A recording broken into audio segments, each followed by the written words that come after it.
Did a lot happen over the span of these past few days. Hey everyone, how's it going? Hope you're doing well. Uh, Finally getting on some more Octopath, which is good because I want to keep playing this.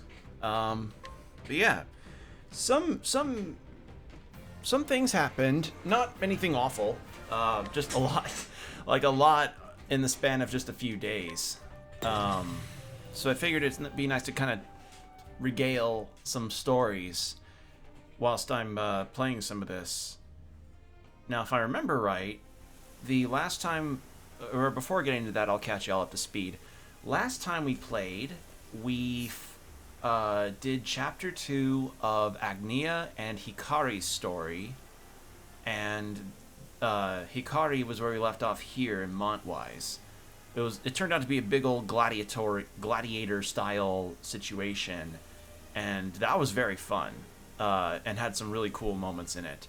And we also unlocked a sort of combined chapter of Agnia and Hikari all the way over. Where was it? Where was it? It was over here. So, across paths. That's what it was. So yeah, that was a new thing that happened. Uh, and Agnia's story, it's good, but man, I'm finding that it's just not really doing anything for me. Like, Hikari's is simple, but I like his, like, oh no, all the characters feel like they have a bit of a bite with their story, and Agnia's just has not really bitten. It's more like play bite, I guess. It's a weird way to put it, but that's the only way I can think of. I'm gonna rest.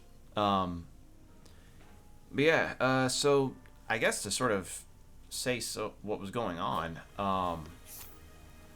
when this past weekend, I actually went to a convention in Des Moines, and that was fun. I only went for one day because it was only like a 2-day convention, and I didn't really want to spend the whole amount of the weekend there, and also because of my job, I couldn't really do it, and yeah, it just ended up working out that way.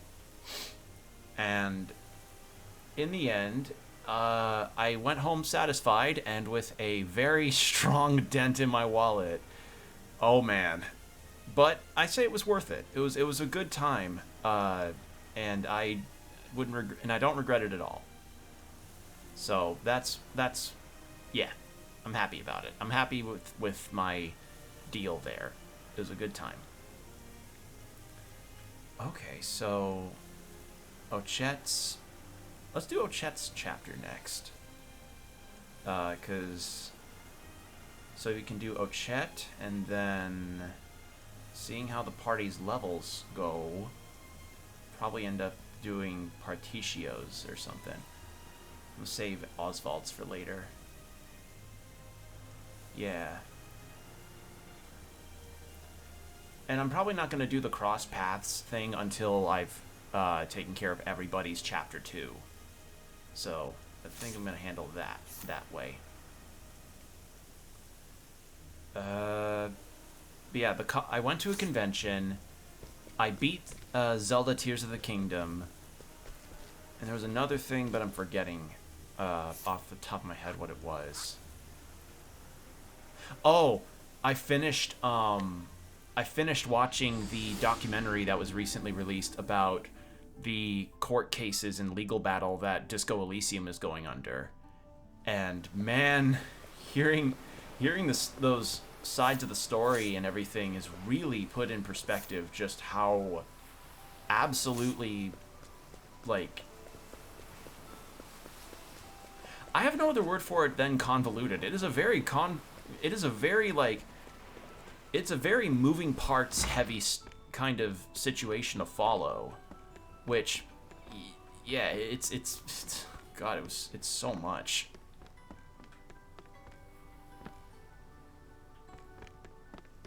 But I'm glad I did finish it because, you know, I love Disco Elysium, but I knew I needed to learn this aspect of it, like these behind the scenes matters, to, you know, better understand what all is going on, and, you know, where the future of that Elysium franchise could be going. So, in the end, I'm glad I did that. It's just, you know... It's just like, shit, you know? Forget me do. Oh yeah, since I have Partitio, I can buy things off people. I have 35,000 leaves, so I'm good. Wasn't there a... Oh yeah, I got the cleric job last time, too. I forgot about that. Yeah, that's also a thing I did.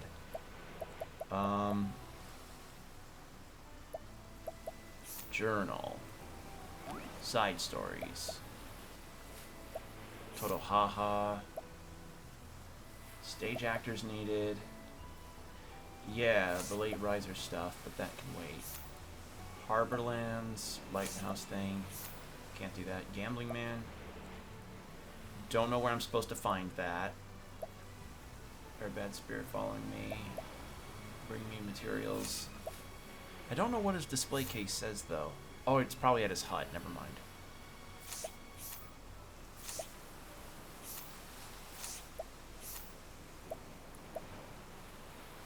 Need to find funds for that person. Yeah, and then I need to find those books. But I don't know where I can find them, so I'm gonna have to talk to a bunch of NPCs for it. Okay. So overall, things look okay for now, I think, quest-wise. I don't really need to grab anything else.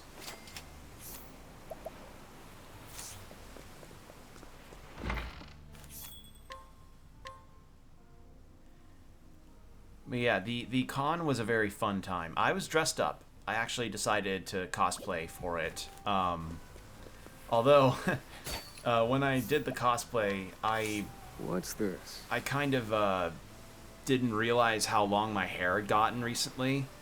So, I was dressed up as Nero from Devil May Cry 5, and Nero's hair, I knew I wasn't going to get it to be silver or white. Like, that would be too short notice.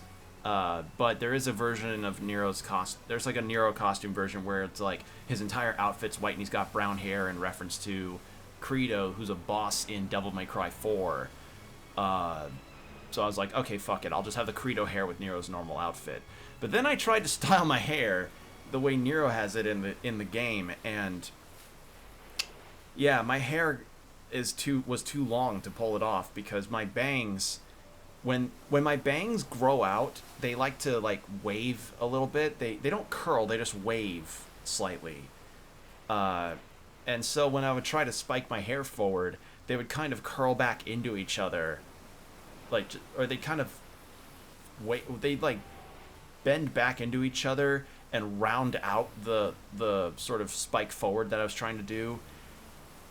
Probably not helping matters was that I was using a hair product that wasn't really for the purpose of making spiky looks, but basically if I tried to go in with the look that I had, but in the end I just swept my hair back, but if I went in with the hair that I did, I would have just straight up looked like I was trying to be rockabilly fashion Nero, like Nero by way of 50s rockabilly, which would be an interesting idea of a rockabilly devil hunter in the Devil May Cry universe, but not for this. So I just decided, fuck it, I'll sweep my hair back and then just not wear glasses. People will recognize me through the outfit, it's fine. And they did. A lot of people came up to me, said hello, which was really nice. Noticed that I was the only Nero in the crowd, which is fair. Relatively new convention. But I think the con staff were dramatically shocked by the turnout of it. So, I get to the convention center at around 10:45 or so, because I was like, the con doesn't open up till 10, and goes till 6 on Saturday. I'll just go in at 10, go in there, get my pass, because I bought it online, because you always should, and then, go to the first event I want to go to, which was a writing panel. Guys, howdy, Taco Bell. Oh, sorry, combo. Hey, combo. So, I'm just telling this. I'm just talking about the convention that I went to over the weekend or over Saturday, and the first thing that struck me was that the line for the pre-registered people, the people who bought their passes online like I did, that line stretched out the door of the convention center into the 80-degree sun. which gave me reminiscence of when I went to Texas conventions and would see like lines stretched out the door there. Again, hence why it's usually good to buy your pass online, but everybody else apparently had the same idea. But it also kind of exposed that they were horrifically understaffed for the situation because, did I get anything? I did. I'll let you, I want to finish telling the parts of the story. I'll get to that, no worries. So the line goes out the door, and then I talked to some people who got there earlier that day, and they said that around like 8:30 or 9 in the morning, it went around the block of the convention center building. Like the line just stretched out along the building and got shorter that way over time. And yeah, that gave me reminiscence of Texas. I was like I remember Comic Palooza when people would be stretched out across the block in the middle of the summer just waiting for their pass, and I'm like, yup, that's cons. And I get in, and I end up missing the first panel I want to go to, which is like, okay, cool. But I decided, okay, well, I'll just go to the other panel I want to go to at like noon.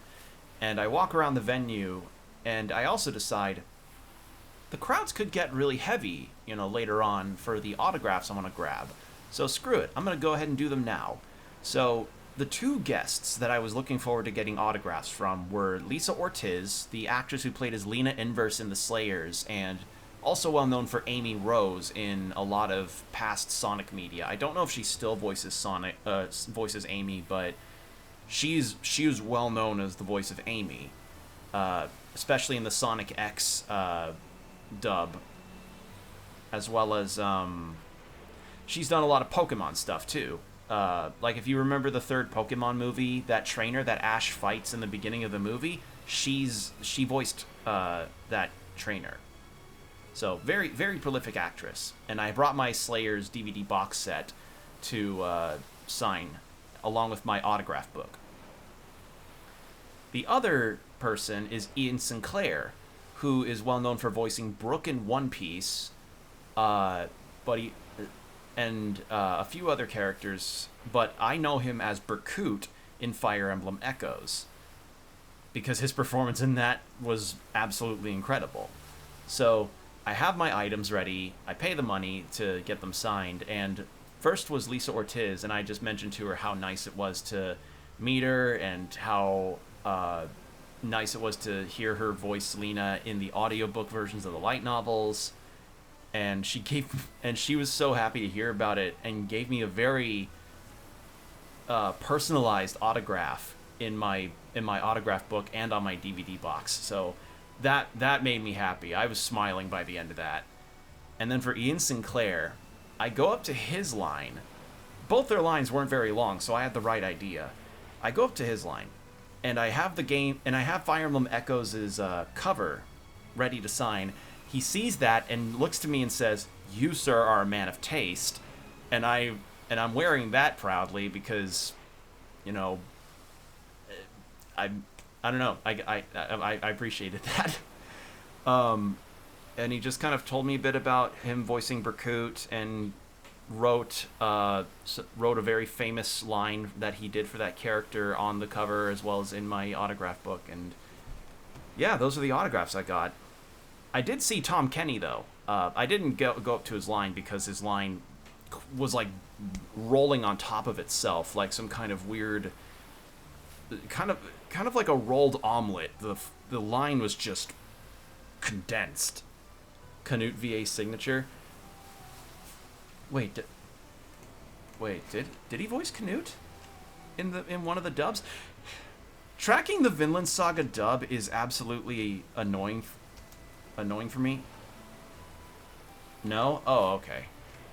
Sorry, it's just he said that and I remembered, like, oh, wait, there's 2 different dubs. Because of the versions between Netflix and Sentai Filmworks. So I had to go like, wait, hold on. Wait, what? Okay, Griffin Burns, and then I know Josh Greeley voiced Canute as well. Unless it's like older version Canute in season 2. And in any case, yeah, I also saw Troy Baker's line. His line was fairly long, but Tom Kenny was like the big one. And the reason why he was the big one is that he was slated to be a Saturday-only guest. So I guess people came in droves, which good for the con in terms of the funds, not fun for the staff because of how much people there were. Like, again, very evident that their staff was just not prepared for that level of amount of people. So, I certainly hope they got their rest by the end of the day. So I get my autographs, I go to the writing panel, learn some new things. I learned there's actually now a term that refers to games like Disco Elysium and Citizen Sleeper that I'm so happy to have finally learned about. And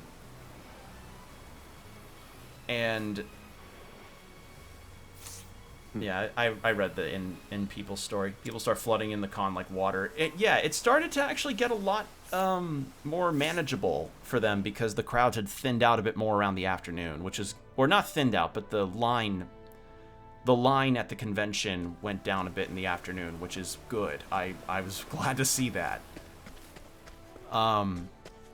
So I get to walking around a bit more after the panel, and when I was walking around, I had this... I had some pictures taken already of a couple cosplays, but I didn't exactly, like, you know, find one that wowed me. Then I encountered this guy dressed as Superman. I took his picture, said I liked his costume, and I also told him about the new Superman TV series that's, you know, My Adventures of Superman, the animated one. And, you know, we talked a bit, and it was nice. It was really nice to talk like that. And then later, I see the same guy taking a picture with some kids. I think they were about like 3 or 5, and he was being super, like, it was just a really nice interaction. You know, they posed with him, and then these kids looked up to him and asked him if he could fly for them. Like, afraid of the dark. It's things like that that make me like cosplaying at conventions sometimes. You know, it was super sweet, and yeah, I nodded in approval as I walked past. It was nice. What to do? You know, it's also nice me having to stop within 20 minutes to go get Ricky inside because the little dog can't get it on his own. Give me a moment, everyone.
Okay, I'm back. So, the term that was said was literature RPG or lit RPG. Now, the meaning behind that is essentially like Eat this. a typical video game in terms of narrative. A typical game in terms of narrative has it be like, oh, you have your story, and you have these other aspects of it that are essentially a service to the mechanics. You know, the narrative is only just a device, is part of a device that's more like mechanics driven. That's a typical video game, like Zelda or what have you, is the more of a regular RPG type of story system. But Disco Elysium and Citizen Sleeper are the opposite, where the mechanics are more or less in service to this very in-depth literature-based and literature-style written story. Because let's face it, when you read a document or something in one video game, like you read an audio log or like some kind of journal entry in, I don't know, fucking Cyberpunk, it's gonna read differently than how Citizen Sleeper and Disco Elysium have, because they're very different forms of how they convey their story. And I like that. And learning that term, like, I specifically started, like, I remember my brain immediately just went like, wait. Like, I started in my head going like, wait, hold on. That's actually a great, hold on, what? Afraid of the dark. I was Prepare yourself. very surprised to have learned that term and shocked that I haven't heard it anywhere else, really. Here's the winds of frost. So yeah, I was really pleased to hear that term, and now I know now I know the term to coin, as it were, if it comes to, like, you know, matters of trying to define Disco Elysium or Citizen Sleeper What to do. as a lit RPG, and not just because they're good Eat games. this. And so it goes. So yeah, that was a nice term to learn. Yeah, after walking around a bit, I went to another writing panel, and then it was after that where my day at the con was kind of wrapping up, and I bought a bunch of stuff. I encountered some people I knew, and they were enjoying the convention a whole lot. And my family picked me up, and then we went to go eat some dinner, and we ate really good, because my mom had this walleye risotto kind of dish. My dad had some kind of pasta meal, and my brother and I both had burgers. Meantime. I had all the fixins on mine. My brother didn't. He's a bit of a picky eater that way. And we ate. We went home. I poked my head into a bookstore, and then that's it. That was my day, and it was a good one. Now, as for what I saw in the dealer's room, there were some cool things. There were some of the staples, both new and old, regarding a con dealer's room. One of which Thinking time. one of which was And a new one that's come up a lot is a new where are my words going? A new booth sort of staple is now kind of become the 3D printed booth. I saw maybe 2 or 3 booths that were dedicated to 3D printing. And each of them had varying things. One of them had this cool 6-foot tall 3D printed tower that had a hole in the top and then a hole on the bottom. And if you showed them proof that you followed them on all their social medias, you get to roll a foam D20 down the tower, and we're given a little trinket depending on your number. So that was really cool. One of the booths actually gave me a 3D printed slug because I was in cosplay, because their deal was like, yeah, let's give a free slug to cosplayers. So that was nice. Eat this. But yeah, there were some interesting things at those booths. Although, so who were you cosplaying as again? Nero from Devil May Cry 5. that's kind of become like my costume of choice. I'm just getting. That's kind of become my walking around costume at conventions, because the only prop I have is the blue rose gun, and I'm not really gonna bother with like. Now then. I'm not really gonna bother with something like getting the Red Queen, because that'd be too cumbersome to carry around. Here we go. Huh? But Cleaning time. overall, it was a good time getting to I walk take around in what costume I again. want. Because I had not done that in a long while. But it did make me realize that I think I want to get another costume to wear for conventions.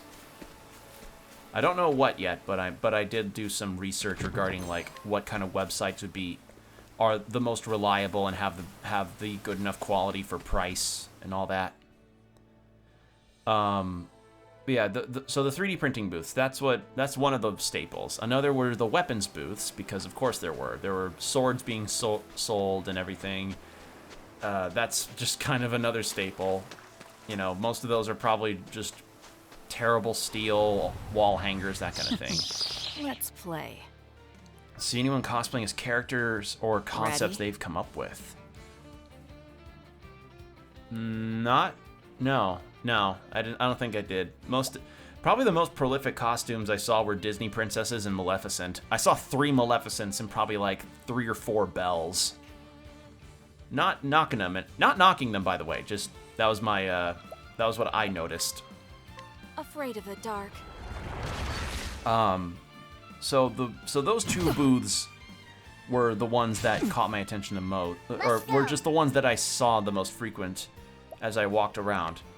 Artist alley wise, guys, there was this one booth that was essentially like a hub website for artists to sell their work through, and I don't know how to describe this. What they had was obviously, you know, they had a lot of art prints and postcards and things like that to show off. But what they also had were I'm just getting warmed up. these big woven rugs or carpets. I don't know the difference, but they were these big woven rugs that were draped down, having these beautiful designs. One had like guts sitting in the flower field. Another was the Erd Tree situation from the Erd Tree stuff from Elden Ring. One looked like Pikachu sleeping on a Snorlax. And I looked at that and I was like, oh my god. You know, it was really cool. And at some point I went up to the booth and I asked the person there, I was like, hey, I'm scared to hear the number, but how much do those cost? And they looked at me and said, you'd be surprised actually. And I'm like, all right, hit me with it. Ready? $120 for one of those. Custom made, well, yeah, custom made, hand woven, very thick. Here we go. And they shipped it to your place. The caveat of it was that those, the caveat about it was essentially that Pierce the winds of frost. those rugs were a con-only item. You could only buy them while they're at a convention, which, you know, doesn't sound as bad because that doesn't sound as bad as it may. It's not as bad as it sounds because they're pretty much at conventions all across the country. It's just, you know, that item is only sold at conventions. You know, it's not on their online store. I checked. But that was definitely something I saw. And in fact, one of the people that I ran into at a convention said, yeah, you want to know what my money dent was? And then he pointed to the rugs, and I'm like, oh my god. So yeah, someday I'm gonna have to get one of those because they were really cool. You had to see them. You just had to see them. So that was one thing I saw. Arrow of fortune. Got you. Another thing I saw that I actually bought was at the Artist Alley. Ready? I bought a print of the Zelda characters Rauru and Sonia No. reenacting. Main two I can think of now are Bloodborne Hunter, always, but also a Gustavo frying fit from Breaking Bad. Yeah.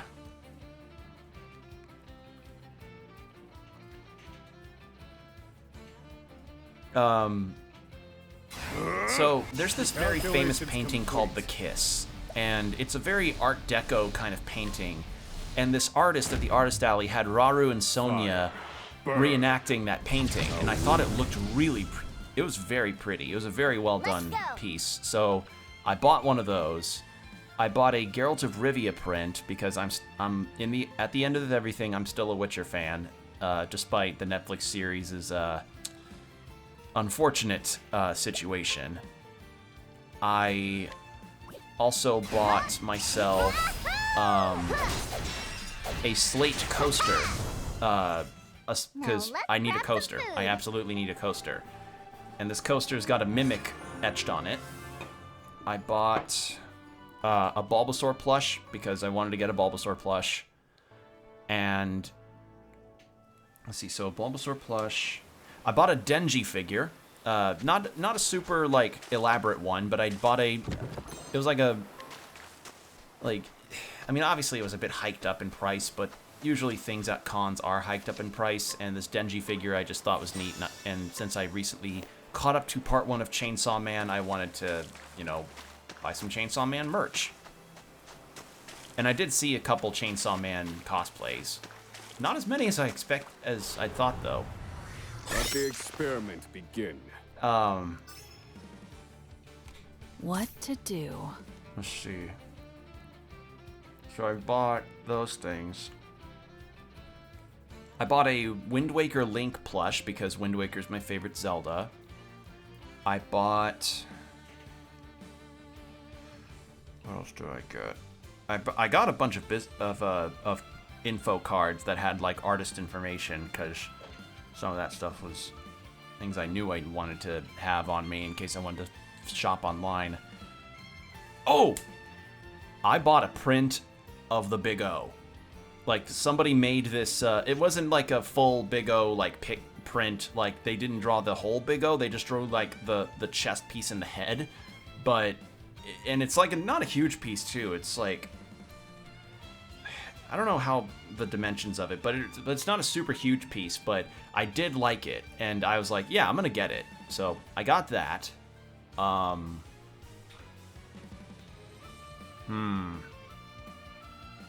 What else was there? There were a lot of things, and I'm still trying to recall.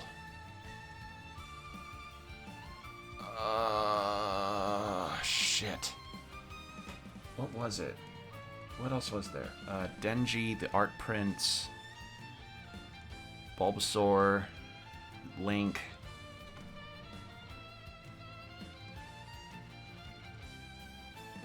There's something else I'm forgetting.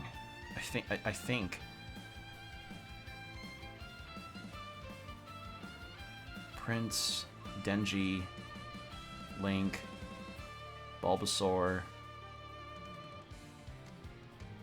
I think that's it. Give or take maybe one item that I'm forgetting off right now, but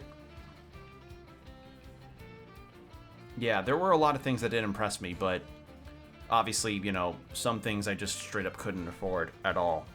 Just impossible to. Well, not impossible, but it would have left me hurting a lot more in terms of money. Particularly in the retro games booths. So y'all know retro games, they're getting to be more and more expensive as time goes on due to the lack of availability on modern platforms and all of those like cartridges and shit not exactly lasting forever.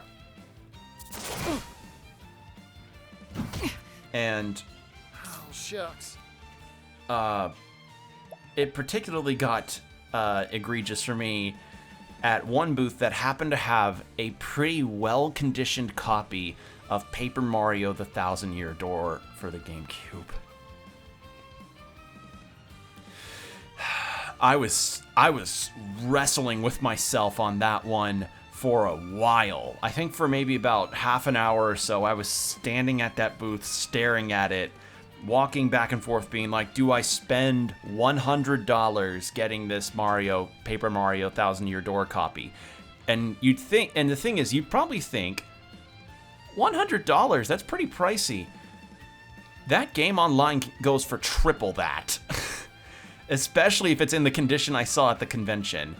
But I waited too long and somebody else got it. And in the end, I think that was for the best, because that person that bought it probably would end up giving it a lot more appreciation than I would. My turn. Because though I do like Thousand Year Door,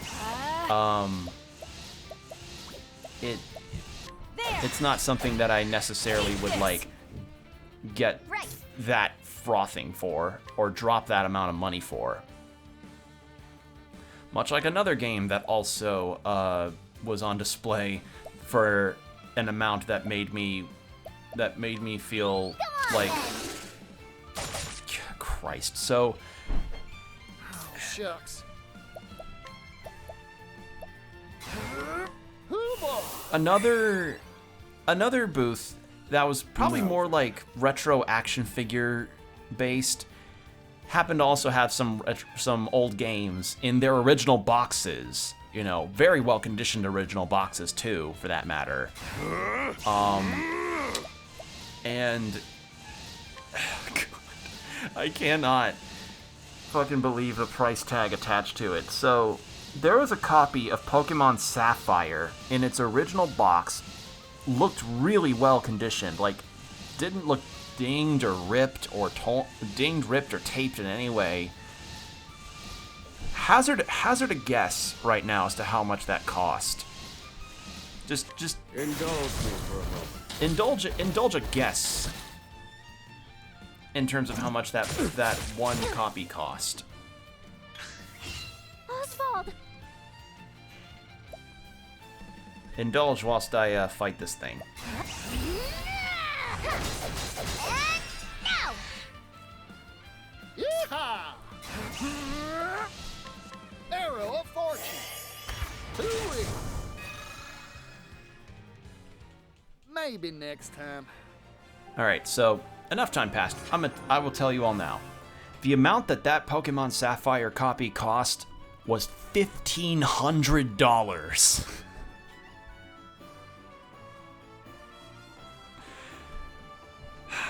That game came out when I was like 12 or so, and I don't know how much that game was on its release, but for its original boxing, and everything, $1,500. Like, and next to it was a copy of Chrono Trigger in its original box art for $800. Like, that's a savings wiper. I don't know who the fuck has that kind of money, but Jesus, that was just, ugh. Like, what do you say to that? Ugh. So, yeah, that was a very, like, dizzying thing to see. I'm gonna get lightning on him. And you do that. So, yeah, that was something that's just like, well, retro games have officially tickled the undercarriage of expensive hobbies next to Warhammer and all other kinds of shit. Oh man, that was just like seeing that price tag. Just I felt punched in the stomach. But you know, obviously I didn't buy that. But there were two pairs of games that I was also interested in getting that were not that price, although they were getting up there. one was a duology on the PS2, and another was a duology on the 3DS. The 3DS games were both worth around $40, and the PS2 games were $45 each. Time to clean up the filth. The 3DS Thinking games were time. Bravely Default and Bravely Second. Now, I tried streaming Bravely Default 2 back in the day, actually, but I'm gonna tell you, that game just kind of bored me a little bit. I felt kind of bored of it. So, yeah. But I did see a video about Bravely Default 1, and it looked pretty interesting, and I hear Bravely Second is actually really out there in terms of concepts and stuff, so I kind of regret not getting them, but like, it's like, someday I'll run into them again. They'll probably be at an increased price, though, but again, what can you do? Then the PS2 games that I saw were Strike the them duology of Digital Devil Saga, which is a Shin Megami Tensei spin-off. Cleaning time. Now, you all know that I like SMT a lot, and and seeing that was like, oh shit, I debated hard about whether or not I ought to add that to my collection.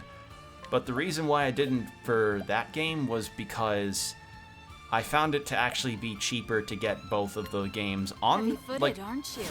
their PS2 games, their PS2 versions and everything, for cheaper online. Like, I looked it up and they were probably about 10 or 20 bucks cheaper if I got both of them online as opposed to, at that con. Like, it would have been 90 bucks if I bought both of them right then and there. If anything, when you buy retro games at a convention, you're paying more for the convenience of getting the game there and possibly in pretty good condition there. Whereas, you buy them online, you're less likely to potentially receive that kind Bring it on. of treatment. Or more so. I don't know. It's a gamble sometimes with retro games.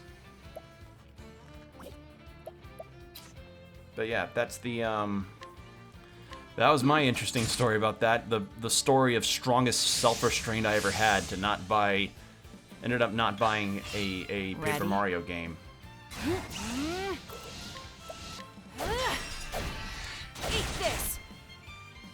Perfect, Throne.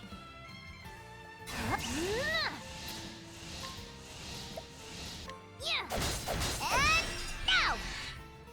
And that was it. I mean, that's all I can really recall as far as interesting stuff at the convention. And it was a good time. And I hope that they get and I hope that con flourishes a lot more because it was really, really cool. And I enjoyed myself a lot. So that may be a staple, which I'd be very, very, very happy about. Yeehaw! Let's do it! Arrow of Fortune. 2 weeks. Thinking time. And done. That's cool. Yeah, it was Ready? cool. I like conventions. They're so fun. And so it goes. In fact, I'm trying to actually look up potential other conventions that I'd like to try in the year, because cons are picking back up, and I want to get more of them under my belt because they're fun. I like going to them. They're my social outings. As for like the cosplay situation, as I said, I'm looking up other potential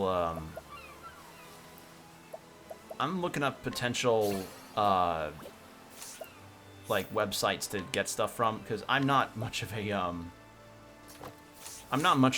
cosplay maker. I don't really do that. I don't know how to sew. I don't know like prop making and all that. So I think I'd rather get my costumes as opposed to make them myself, unless, I don't know, like it's a collaborative effort. But I did some research about websites that would work, and I found some that actually seemed like they're reputable and would be a nice idea. So, yeah. Gonna be pleased about that. But that's it. That's kind of it. That's the convention story stuff. And I'm very happy to have gotten it down. It was really fun. As for the other things I said, which was beating Tears of the Kingdom. At the time of the stream, I beat Tears of the Kingdom, and I won't spoil it, but it was good. It was really good. I imagine that game's gonna sweep like crazy regarding like Game Awards and stuff, like all award shows. That it's gonna sweep in the same way that Ragnarok did before it, and Red Dead 2 before, like years ago on that, and fucking what sweeped the Game Awards in 2021? I don't remember. Unless I can think of anything else, I might go for Gus first with a Los Pollos Hermanos bag or something similar for easier ID. Yeah. Typically with cosplay, you don't want to have an elaborate costume as you're walking around one, because that will get very uncomfortable very fast. So yeah, if you like, it's good to have an elaborate one when it's like only for maybe an hour or so of walking around, or for a contest that you're entering.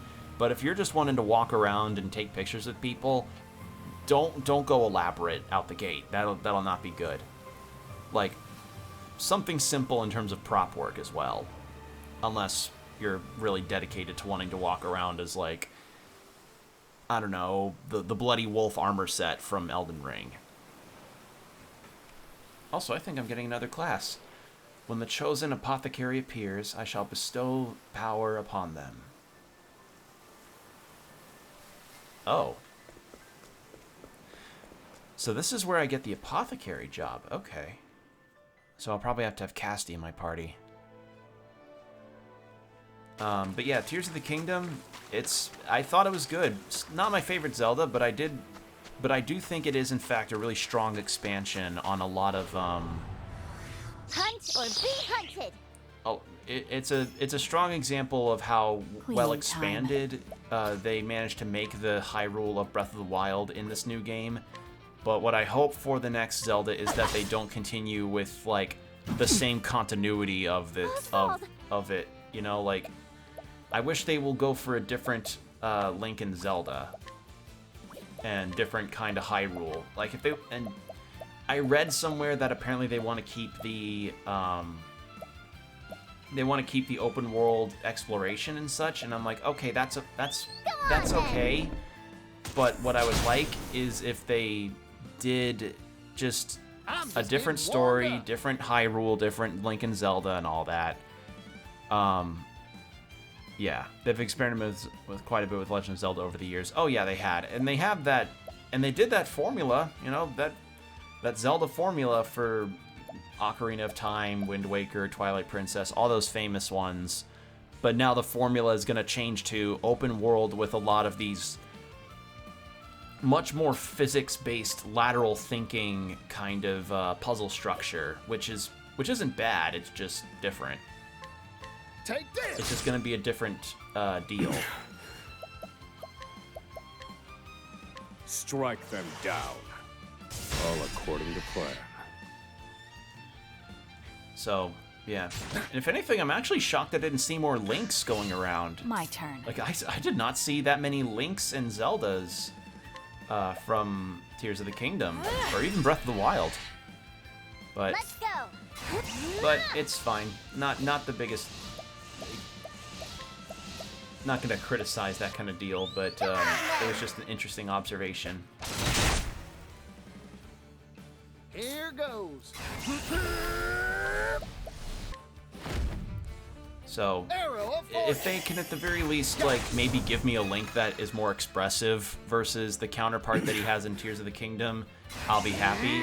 Because that's my one complaint regarding Link in Breath of the Wild. Well, in Breath of the Wild, I can understand the less expressiveness, but it was pretty egregious for some parts of Tears of the Kingdom where some dramatic moments do happen, and Link just still has the same stoic expression on his face, and it just made me like it just made me like look at the screen being like, buddy, you're like, and I think it's worse here compared to like when it's worse in Tears of the Kingdom slash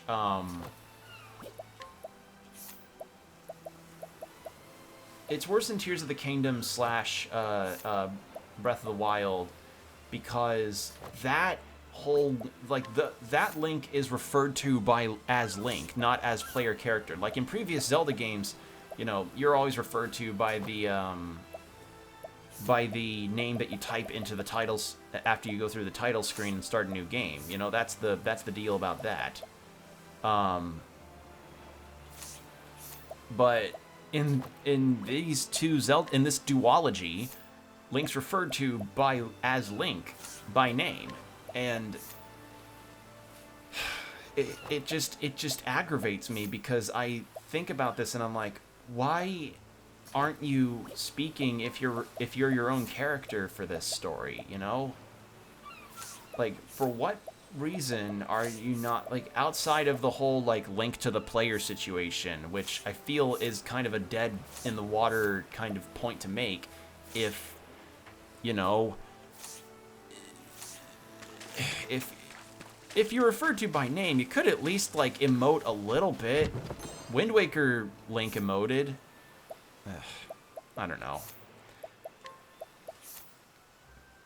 Like and I can pinpoint the exact moment that this Link just made me like shake my head in disappointment with how little he ever like expressed himself. I'm not gonna say what it is because of spoilers, but if you play the game and get to where I got, you may see it. You may see what I'm talking about. He's been through worse, so it's just, oh well, but after being reincarnated in every universe, it's just, he has the same stoic facial expression and stance throughout most cutscenes. Like, the only other time is when he's like got his hands on his belt or something, like he's about to do a fucking yeehaw square dance. It's like, Link, you're not gonna do a square dance. Please talk like. Ah! I miss Skyward Sword and Wind Waker Link. Those guys were expressive. Come on, then. Got it. Figured they'd be weak to staffs. Cleaning time.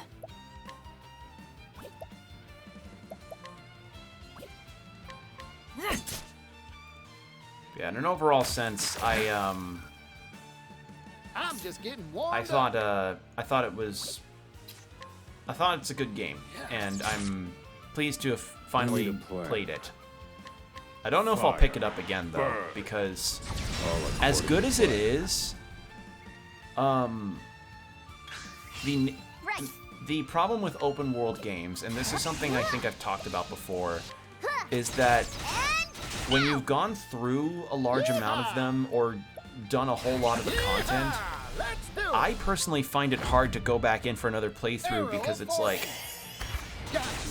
part of the appeal of an open world game like that is the mystique around exploring the world and trying to figure things out. But if you're, you know, playing through it and but if you play through it and get everything, it's like, what's the appeal? I don't really see the appeal of having to go back in, because I've already experienced it all, you know? Like, I'm not, like, yeah. So, maybe that's probably just a me thing, though. So, Tears of the Kingdom, good game. I just wish Link fucking did more as a character. Where could he be? Well, now. A woman who arranged to meet her lover here. In times past, they met more frequently, but as the months turned to years, their opportunities shrank. It's been more than 50 years since their last meeting, and her lover hasn't turned up. 50 years? Alright, man, I'm gonna go out and have fun. Thanks for dropping by, Combo. Thanks for listening to me ramble about Zelda and the convention.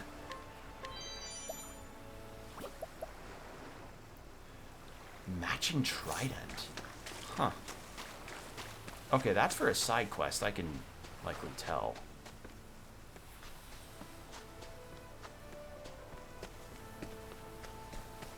Yeah, overall it was a good game. I just, again, like, I'm ready for something different. You know, I'm ready for a different Hyrule that's not just like 2 things added onto the overworld.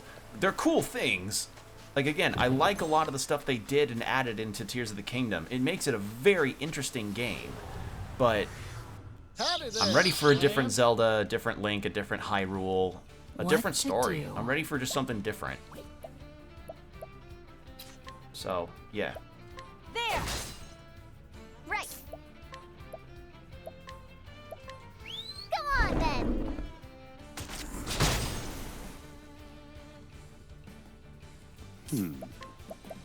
Strike them down. All according to plan. Bring it on. Take this.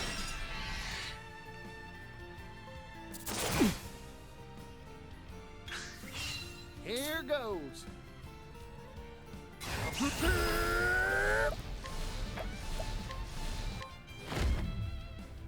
Arrow of fortune. Hooey.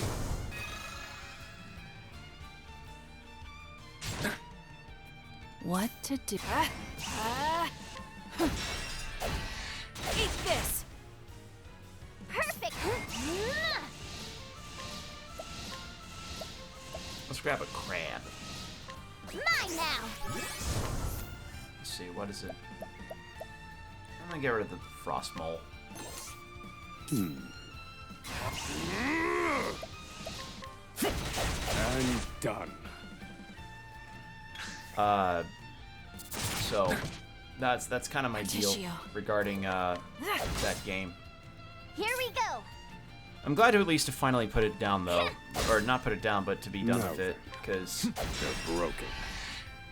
I was ready Shucks. to. I was Don't ready to. underestimate me. Actually, no, let's not do that.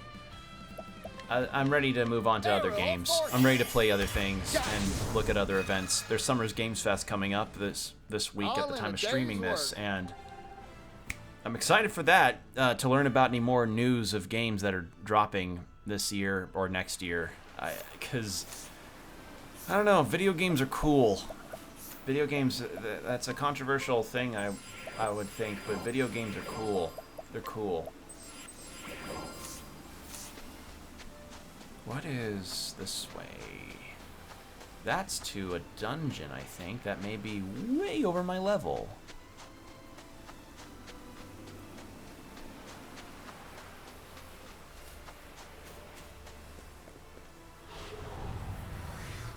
Let the experiment begin. My prey awaits. Come on then.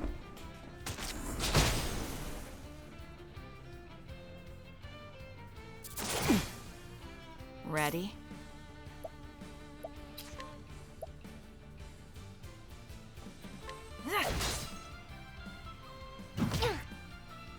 Here goes. Yeah. I need a plan. Strike them down. All according to plan. Ready? My prey. Come on then.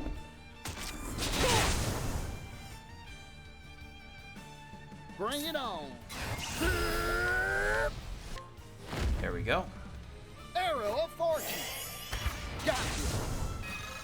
Pardisio just having a JP skill, All in a like, day's right there work. is so nice. Oh, I remembered. So something else I'd like to tell you all about is my time watching the Disco Elysium documentary.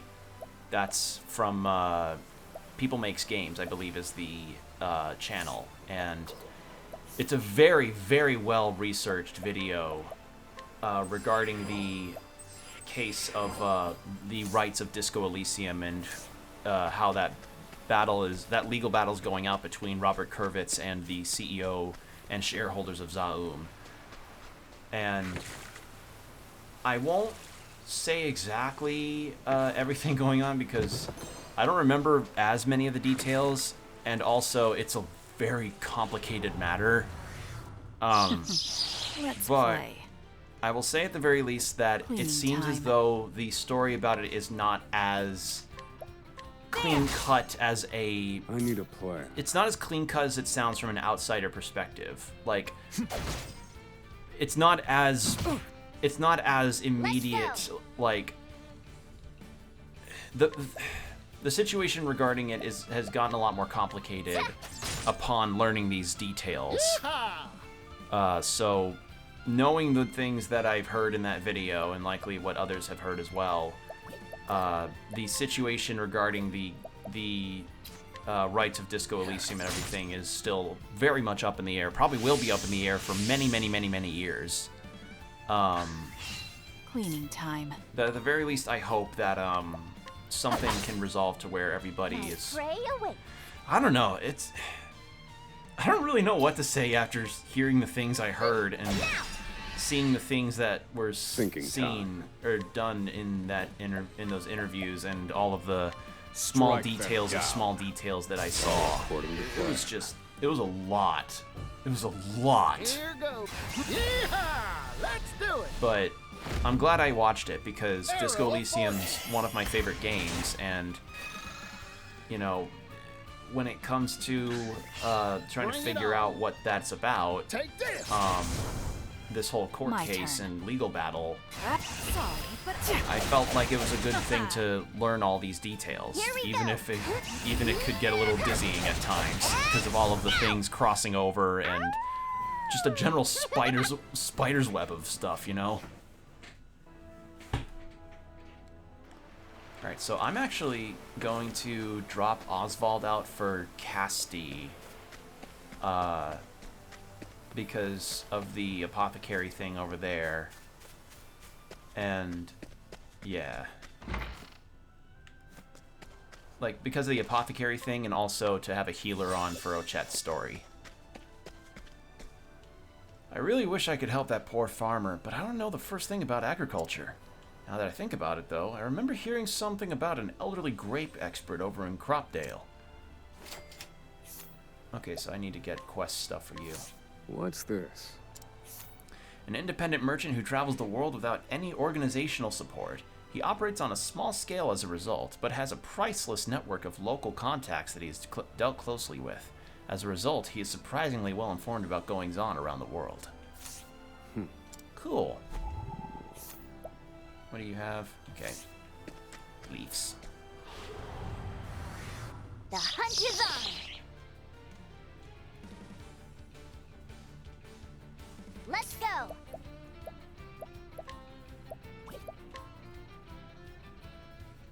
Huh. ready? So that's all I really did over the past few days. It's just a lot happened, and I'm glad to get to chat about them with you guys because I think they're interesting topics that that should be shared around and discussed. Cleaning And I'm glad to time. tell you all about the convention because, man, conventions, I missed them. I missed them so much. Like, Here goes. there were so many really good, fun conventions that I went to before the Take this. pandemic happened, and you know, obviously, we're not out of the woods regarding COVID. We're probably We need never a going to be plan. out of the woods regarding COVID. I also just fucked up there. What but- to do? To have gotten to go there and do the things I I'm did, just getting warm. I was happy. I was happy to be there and doing the things I did. Arrow of fortune. Gotcha. I need a... Calculations complete. And done. Calculations Let's complete. go. Bonk stick activated. Woo!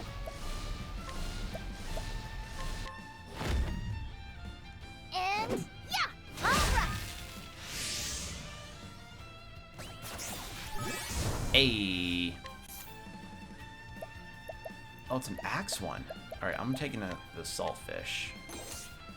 Now let's grab some food. Mega Turtle, Big Turtle. Hello, Zinguine. Hope you're doing well. I just wrapped up talking about the comic convention I went to and all of the stuff I bought and the autographs I got and the photos I took. I didn't share any of the photos. I'm not really wanting to, but I was very glad to see the things I saw and get to experience a convention like that again, even if it meant having to stand in line in the sun in a Nero from Devil May Cry 5 costume. It was like I'm happy the line at least moved fast, you know. That was the real lots of fun at conventions. Oh yeah. Also Zinguine, thank you for the sub. I saw that. Thank you for the sub. I really appreciate that. That means a lot. Thank you. Yeah, conventions are very fun, and I'm very happy to have gotten the merch I did, and getting to meet the voiceover people that I got autographs from. They were so nice. They were absolutely delightful. But yes, thank you for the subs, Zinguine. Thank you so much. So we're gonna go with Ochet's chapter 2. Gonna save Oswald for later because his story was 2 chapters in 1. So I'm gonna save his chapter 3 for later. One creature alighted on Azure Sea. A wave like a mountain approached the shore and threatened to swallow all that was there. The creature struck a blow of grief. The wave broke. Tranquility was restored. The creature of legend that guarded that land was named Cataracta, I think. No, Cataracta.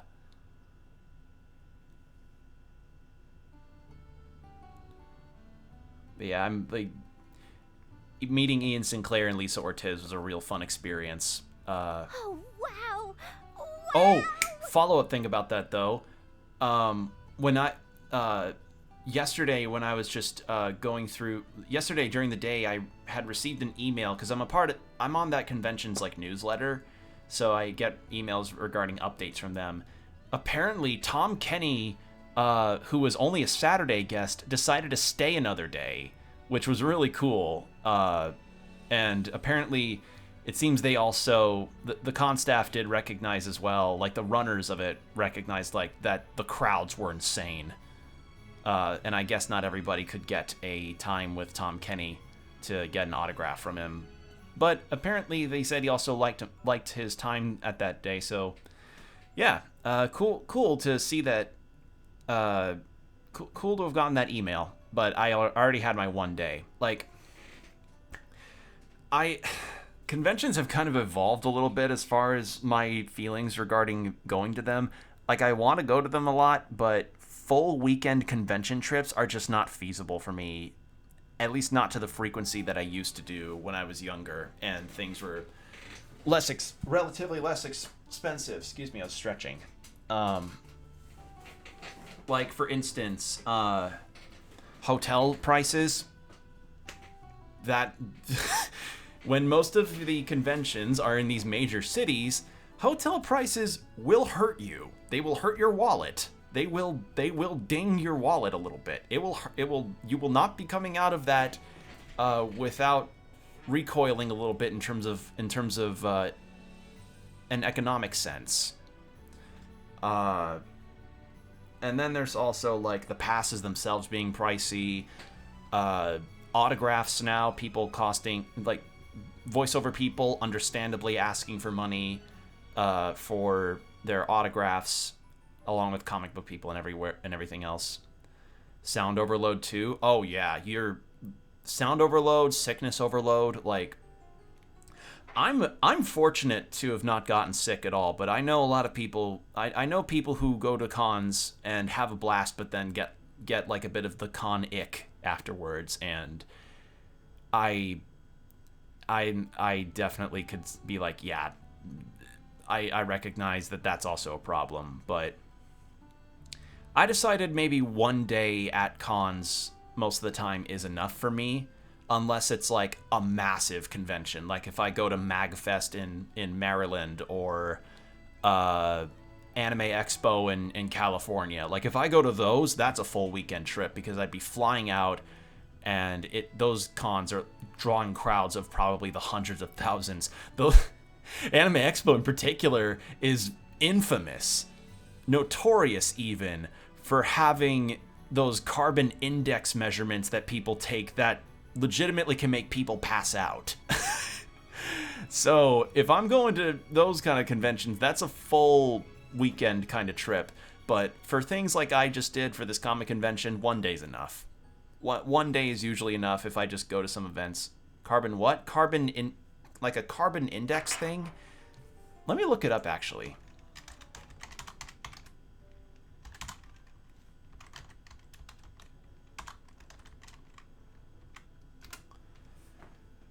Okay, so it was a health and safety thing, and it was reported. The report is from last year. The irresponsible management of this year's Artist Alley, essentially saying, like, with its pre-pandemic crowd size, largely between swept under the rug after pervasive reports of really poor... Okay, so this was, like, around the time where Anime Expo said, oh, we're not having a mask mandate, and people immediately told them how stupid of an idea that was. So they rescinded that, but then... apparently the ventilation of the venue, like the air vents and everything, was not up to snuff to handle the crowd. So some people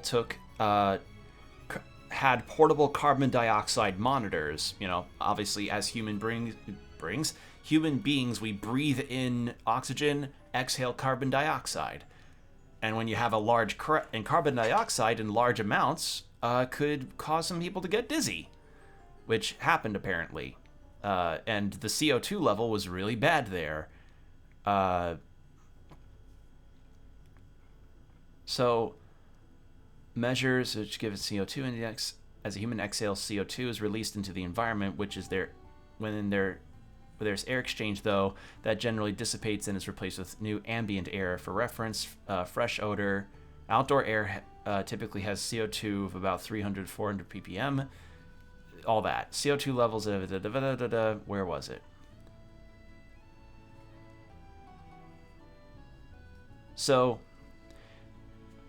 if the ppm gets high enough, I guess, that's where it gets to be like, oh, okay, it has a thing here.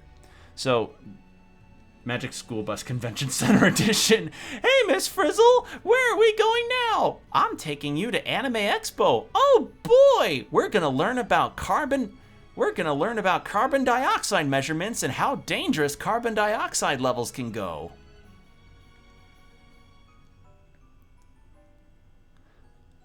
So, yeah, that kind of would be a funny, like, episode. Oh, wait. That'd be a funny parody episode for someone to make. Shit, that'd be good. Anyway, the measurement system goes, if it goes 420 ppm, I don't know what ppm stands for, that's like fresh outdoor air, along with below 1000 ppm. Like, then that's optimal for indoors. For 1000 to 1400, the brain cognitive function decreases, and then if it's above 1400, brain cognitive function has a much harder decrease. And apparently, the numbers for Anime Expo, parts per million. Oh, okay. Interesting. Thank you, Zinguin, for helping with that one. But yeah, apparently,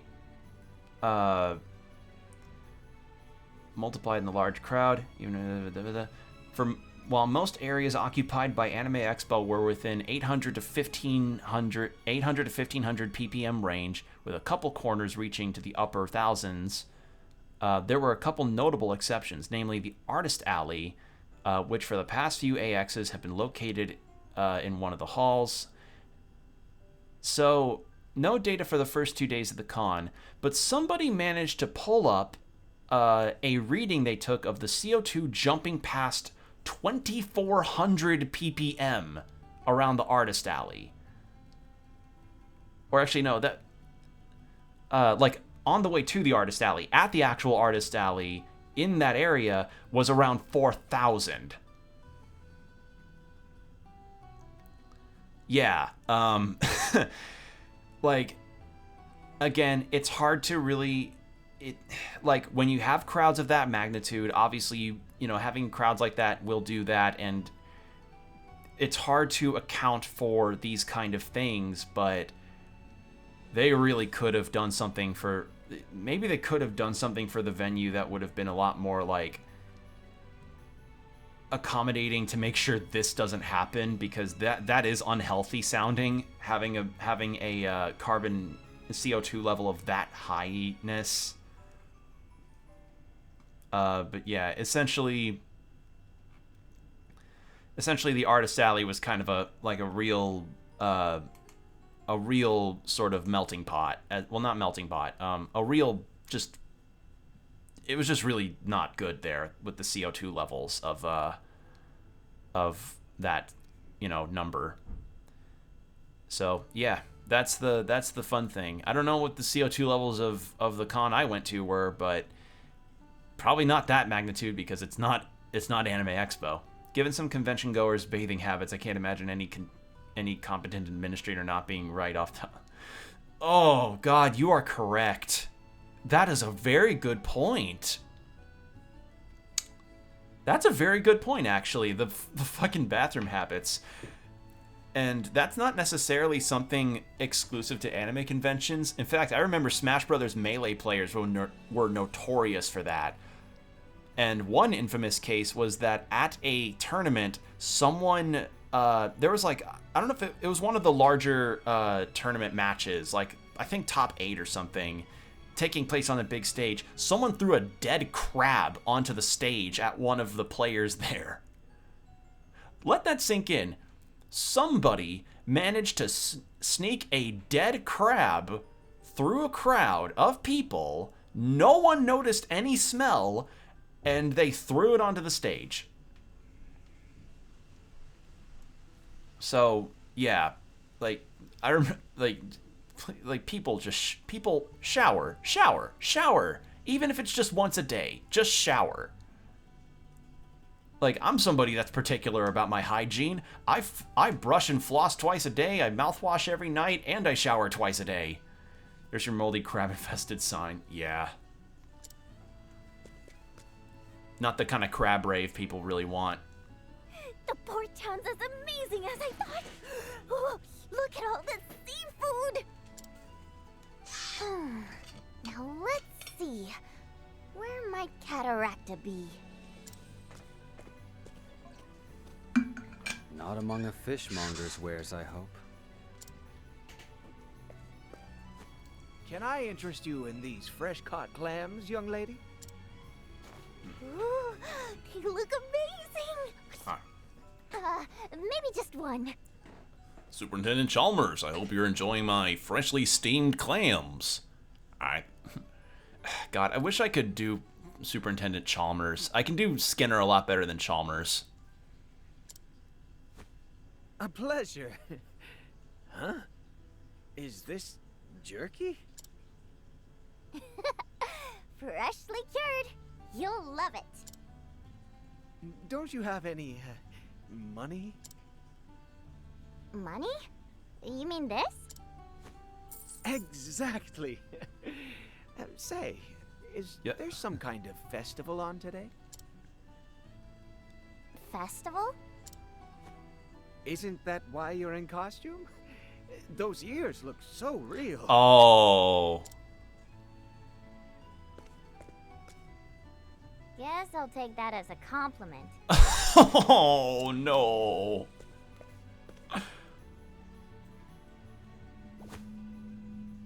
Oh, Chet. Did you hear that? Yeah. What is that noise? For a second, I thought that was like a helicopter flying over my house. No, that was in the game. A voice? Like someone crying. It's coming from over there.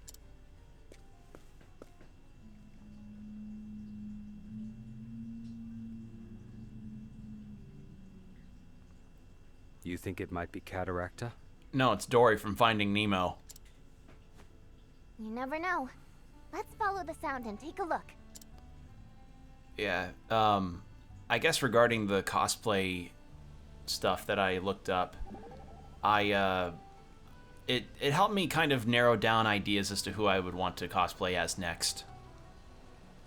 So that's something that I was doing. I did a lot of research and looking up different websites because obviously, you know, the last thing you'd want is to spend a chunk of money to get something sent to your place and then it comes in the mail and it's like a really bad material, or it's not in the proper size, or it's poorly made, or things along those lines. So I did a lot of research about that. Excuse me, I had a hiccup. Hey, party, how come humans are so obsessed with money? It's not the money itself they want. Everyone's got their own dreams and desires. Medicine, books, passage on a ship, you name it. Money's just a way of getting to those things. Or getting to those things. Getting to those things? I don't know, would Particio be the kind of guy that says thangs? I'm not sure.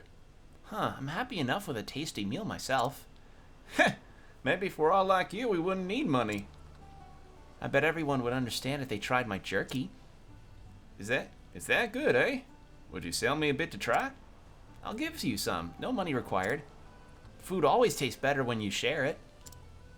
Whoo-wee! That's mighty kind of you. But please take the money. Humor me. If you say so.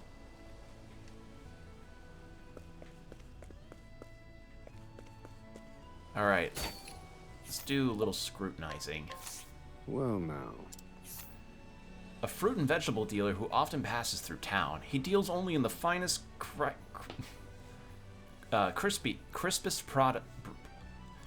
produce that can make even a fresh-caught fish twice as tasty. An unsung but essential contributor to the town's foodways. Cool. I just noticed there's no side quests on the mini-map. Even if I change time of day. Interesting. Also, I remembered that Cassidy can also learn things about NPCs, so I'm going to swap Oswald out. Any particular cosplays in mind? I am debating between, I don't know, I'd like to do, let me know if you could use a little shyness and everything. I'd like to try Ike at some point. Ike from Fire Emblem.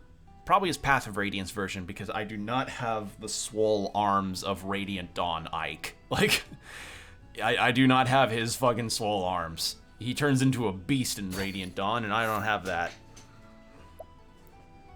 Another one I thought of was dressing up as the hero from Dragon Quest VIII, because I really like Dragon Quest, and I like the design of the 8th main character in particular.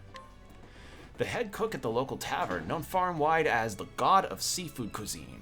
He has trained many apprentices who have gone on to spread his seasonings and techniques across the world. He specializes in octopus roasted whole. 8 was an excellent entry. It really was. I have both the 3DS version and the PS2 version. I don't even own a PS2, and I knew I needed to get the PS2 version. Because, like, I see a side-by-side of those two, and, man, the things they add in the 3DS version are nice, but the PS2 version just looks and sounds better, you know? I need to play the PS2 version to see how different... Like, I'm seeing how different it feels, but... yeah. A wealthy connoisseur of octopus cuisine who loves everything about the little mollusks, from their undulating legs and beady... I know where to take this guy. Beady eyes to the feel of their suckers on his skin, but finds that few share his passion. He prefers to eat them roasted whole when possible. Thank you. I know where to take this guy. But yeah, an idea I actually had was to ask one of my friends if they could cosplay as Yangus while I'd be the hero from 8. It's a little dream. A little dream. That'd be a fun one to do. Although, one cosplay I'd love to do, and this one would be one that have to be made from scratch because no one is gonna ever make a costume to sell it online of these characters. I want to cosplay as Orsted from Live Alive, and I want to do like a group cosplay of all of the heroes. Can anyone live up to Yanga's level of bro? Probably not. I don't know. Some have come close. Kim Kitsuragi in particular from Disco Elysium, he comes close to the Yangus level, I'd say. Like those two are on the pedestals of bro level. So, yeah, like I want to do Orsted and like one of the other heroes to do a cosplay contest reenactment of one of the characters talking to him after the final battle. I want to do that so badly, but sadly, Orsted and any of the other characters are gonna have to be like a made thing, and I don't have the skills to do that, sadly. Another cosplay I want to do, I want to dress up as Invincible. Because I really like Invincible, and I want to dress up as him. And I think it'd be funny to find an Omni-Man and reenact the Think Mark meme. A woman who runs a food stall that she inherited from her mother. She initially struggled to recreate her mother's cooking, but her persistence and hard work have brought the stall greater success than ever. Her signature dish is octopus casserole. Thank you. Octopus casserole. Huh. I have not had enough octopus stuff to know if that sounds good or not. In fact, I haven't even had enough casseroles to know if that's good or not. Ugh. It sounds kind of nasty. Daughter of the head cook at the tavern, she has no intention of stepping into his shoes at work, but she did inherit his abilities in the kitchen and has invented many unique and creative dishes. The best known of these is her octoball stew. That was very helpful. A girl being raised by her mother and grandfather, both master cooks. Exposure to fine cuisine from an early age gave her near supernaturally sophisticated tastes and earned her the nickname the palatal prodigy. She also has the best eye in town for fresh ingredients. Her favorite dish is stewed octopus salad. Thank you. I think I know what the trend is in this town. The daughter of a local fisherman. Every morning after he comes back from work, the two of them take a walk through town. She loves all kinds of fresh seafood, except for octopus. If only she could find a way to tell her father that. That was very helpful. I'm not much of a fish person myself. Level 20 or higher. I already talked to you. Well, I scrutinized you as Oswald.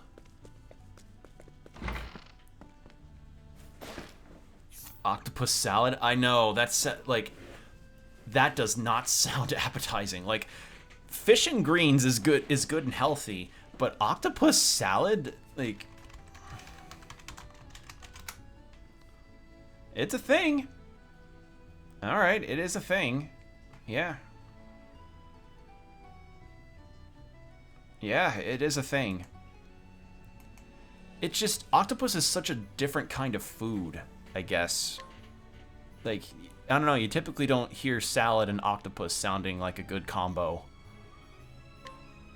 A young man who spends all days searching for a partner, betrayed over and over again by family, friends, lovers, colleagues, and even vague acquaintances, he refuses to stop, believing in people and continuing his quest for a partner to call his own. Thank you. Huh. I can't even imagine that one. Yeah, I just looked it up, so it is a thing. It's not invented for this game. Weirdly enough. Okay, I can't scrutinize you. Or inquire, rather. Can't inquire. A young man obsessed with the eastern continent. He is impatient to leave the salty air of his hometown behind and live in the big city. The prospect of leaving his aging mother on her own does give him pause, but he cannot bring himself to give up on his dreams for her sake. Thank you. Like, there are some food combinations that I just think sounds too weird to ever try to enact on. Weirdest I had so far was like a blueberry preserves on a grilled cheese. which, like, it tasted alright, but something savory like a grilled cheese mixed with fruits just sounds weird to me.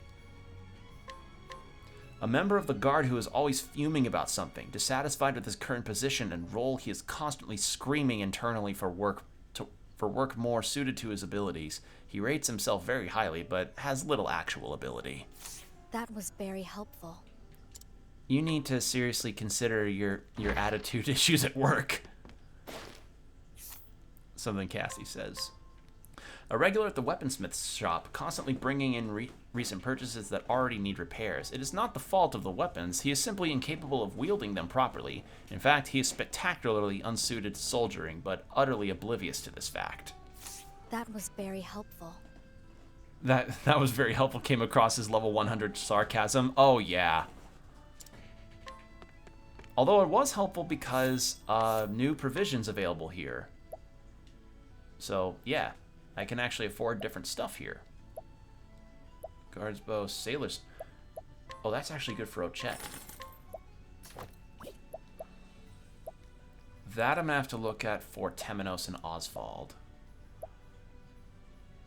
Again, this is what I don't like about this and the first game, is the fact that you can't see what any equipment in shops will affect for other party members. Like, this is the, like, because the 4 of them can't equip staves, this is not applicable to them, but it is for Oswald and Temenos. But because they're not in the party, I can't see if they already have it equipped or if it's better than what they have. I have to go to the tavern, get them in the party, and then bring them back here.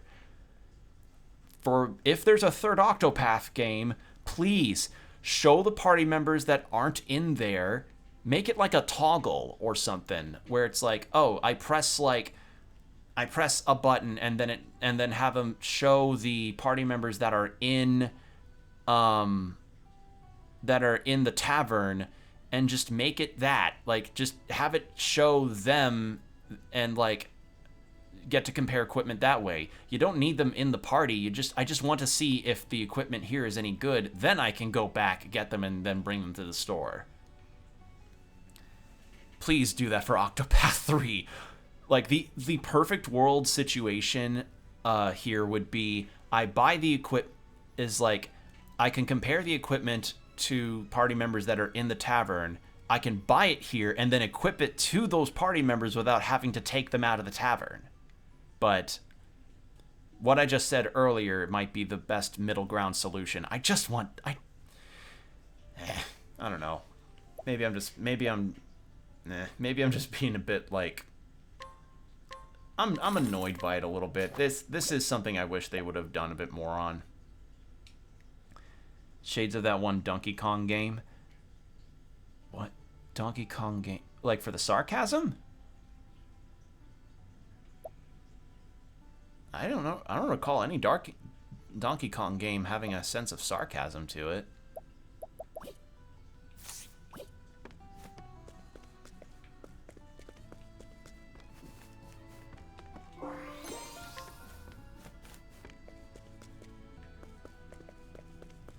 Yeah, it looks like I have to get Oswald and Temenos out just to see if this staff... It likely is better than what they have already. And plus, if I have Temenos out, I can bring this wealthy guy over to the other guy who has an octopus research thing that needs a funder. For the inconvenient switching. I think one forced you to backtrack a lot to change characters. Oh, that was 64. I haven't even finished. I have not played 64, but I have heard of that notoriously annoying situation.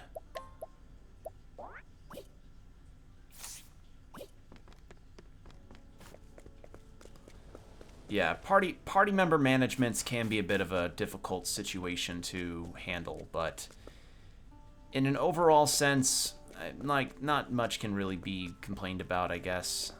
About it. Also, wait, was there like a specified weapons shop, or was it just the general store? But yeah, I owned Donkey Kong 64 on the N64 years and years and years ago, but I, Oh, this is where...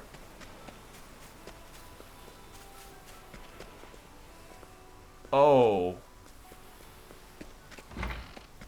This is where Oswald's house was. Okay, so he lived here. Interesting, you can actually visit this place, and this was his research area. Huh. Wow. Cool. I was not expecting that. Wow.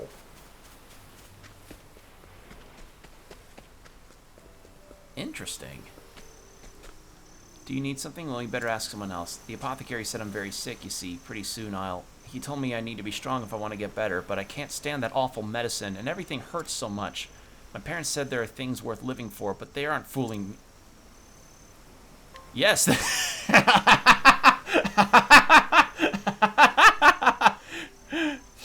fucking... Wow. The fucking dichotomy there of like, my parents say there's all sorts of things to live for, but I know they're lying. Have a crepe. My God, this is what I'm living for now. Wow. It's full of sweet cream and fruits. I could eat 1,000,000 of them. No wonder New Delsta crepes are so famous. If I could go to the city, I could eat tasty treats like this all the time. But that will never happen. I don't think my other wishes will come true either. So begins the tale of a young girl's wish. So, wait, am I supposed to bring medicine, or am I supposed to do something else with this? That was really funny, though. Like, that was just so, like... That just blindsided me, like, oh, like, I need to take this medicine, I'm very sick, but things worth living for. Brought a crepe. Whoa, crepe be unto ye. I imagine I'd be apathetic, too, if I never got to eat anything. Oh, yeah. Me too. There's too much delicious food out there. Oh God. I would be horrifically apathetic if I ever became allergic to, like, spicy food.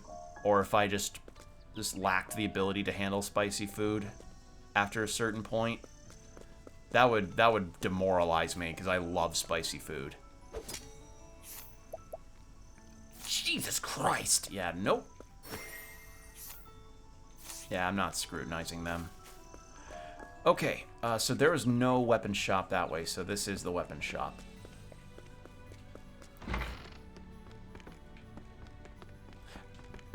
Actually, I have not checked what I could take from this guy. Regular stuff. Okay. Alright, so it's better than what Oswald has, but not Temenos. There. And kind of a general balanced situation on that.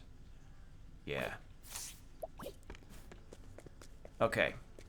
With that done, let's go put these two back in the tavern, get Particio and Casti back out, and then we will continue with the story for Ochette. What? Oh! This is where I get the apothecary job. I thought it was that temple. That's probably a boss. Never mind. Ha! I like that look in your eyes. I can tell you've crossed paths with a great many people. But such is your destiny, I suppose. Healing starts with an encounter, with knowing your patient. You've got the makings of a great apothecary in you. I'd like you to join the Apothecaries Guild. Please, lend us your strength. Please, help us. We are horrifically understaffed.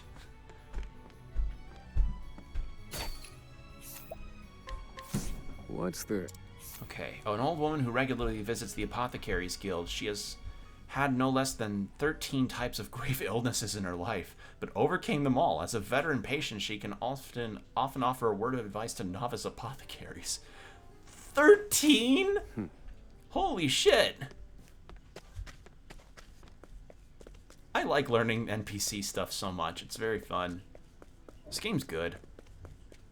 You know, party member situation notwithstanding. Alright. Guide. Right this way. I'll tell you where we're going. You're gonna be an investor. Alright. So yeah, there was a scholar in Montwise over here that had an octopus study that he was looking for an investor for, and I believe I found the one.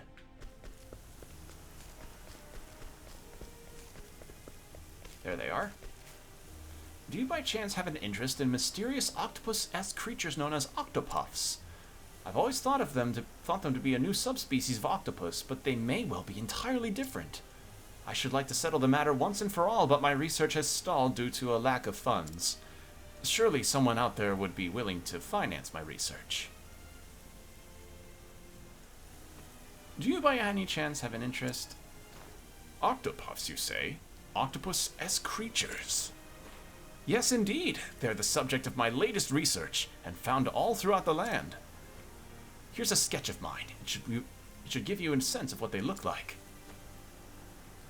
My goodness, it's adorable. Why even those with a cute cephalopod phobia would cephalopod phobia? Huh. Would be hard pressed to fear a creature so cute. Never a truer statement was uttered. Alas, I haven't the funds to continue my work. Then I shall have to give you some. Do you truly mean it? Oh, happy day. Thank you, good sir, thank you. Was it you who brought this benefactor to me?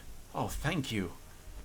Please accept this as a token of my thanks. It's a tool I use in my research. Use it and you're sure to meet an octopuff yourself. Mandatory quest. I hope you too have the pleasure of seeing the world's octopuffs. Now, if you'll excuse me, I have octopuff research to conduct.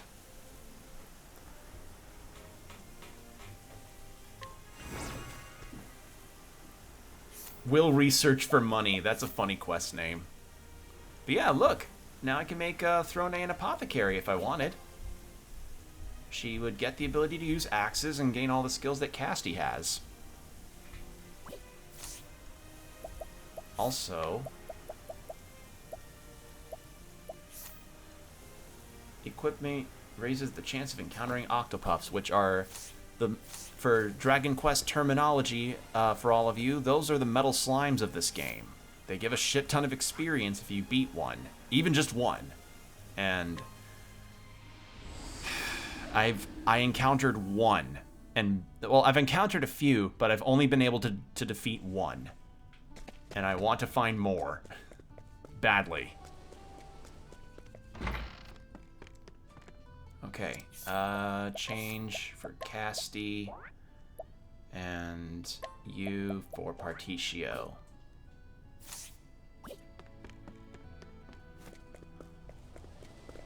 Actually, no. Let's have Temenos on, because Temenos needs the levels. And then I can change back to Casty another time. Oh, wait, no, I had her on for the inquiry thing. I'll check something else.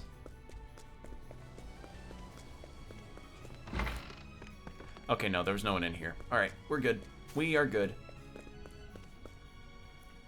I kind of want to test the Octopuff thing out now.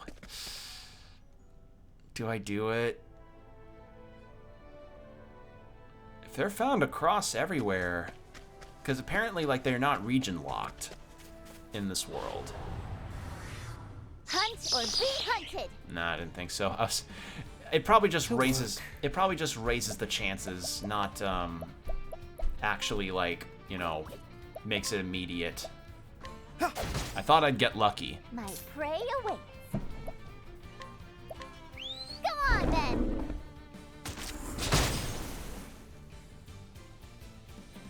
Cleaning time.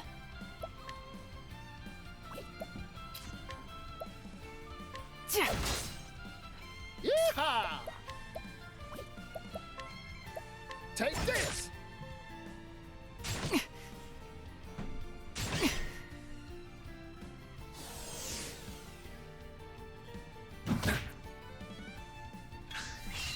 Right.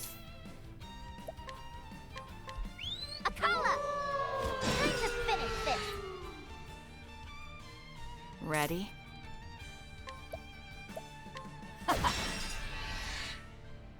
That's Throne A for you.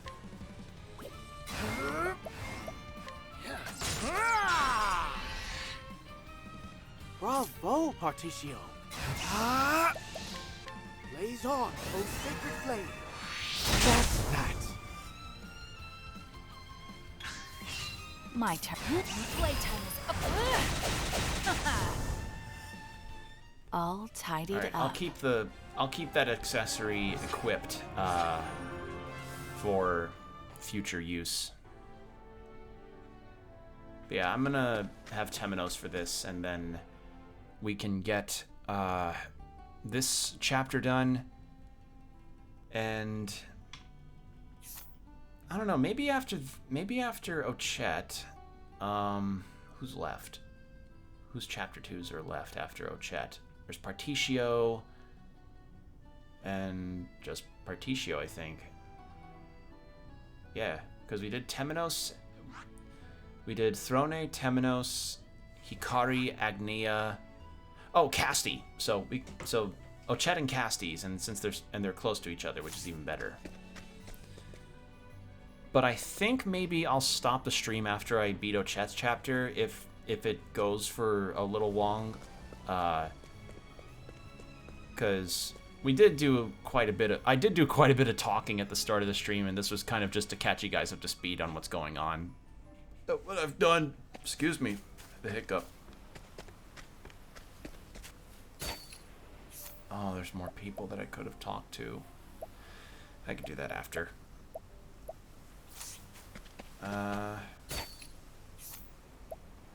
Sharp nut.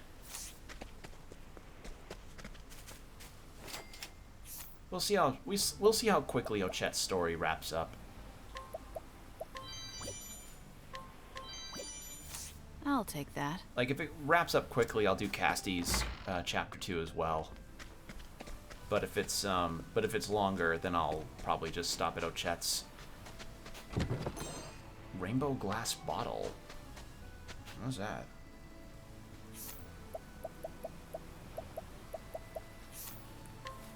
A shiny glass jar, perhaps it used to be used for something. I can't believe all my best fish have been stolen again. That damn thief, they just take and take when I'm not looking.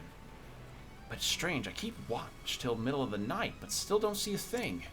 I just don't know where that sneaky thief has time to take my fish.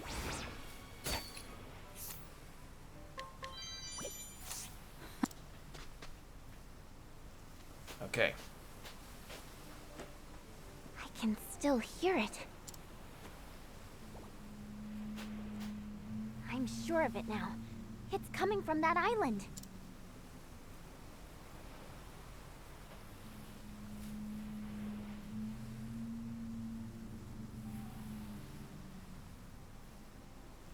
You wait here, Akala. I'll swim there and back. Swim?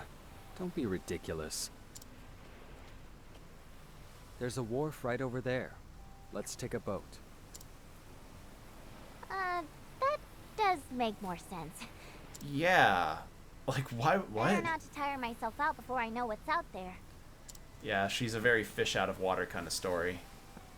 Get out of here. Do you have a Beastlings hater? Who are you?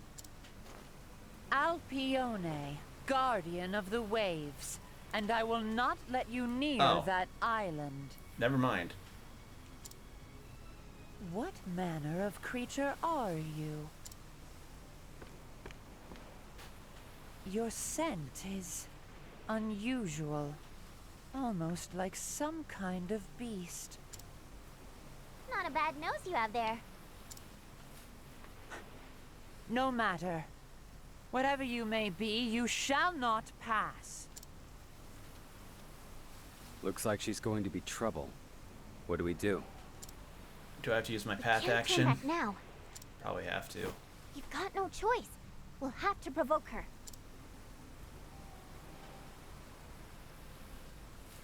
There we go. Come on then. You won't receive any mercy from me.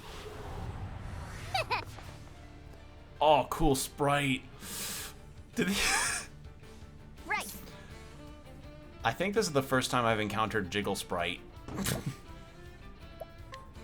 I never thought I'd encounter that in my life, but here we are. Come on, then. It's time to finish this. Here we go.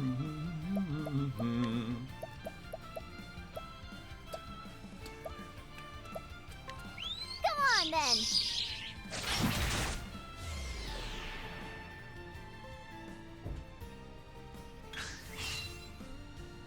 Whoops. Nice My animations. prey awaits. Sprite animations in this are so good. Come on, then. Now. Here we go. Wahoo! Akala. All right. There we go. Now let's grab some food. Invigorating. Nut.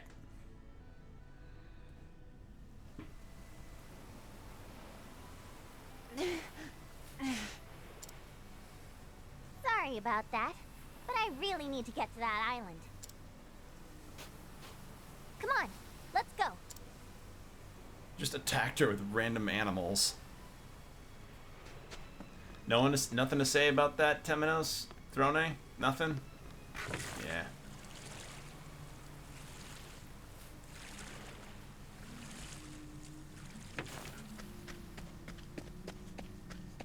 Oh, that's ominous. Oh. Oh, Chet. So you were the one we heard crying. These bones are enormous.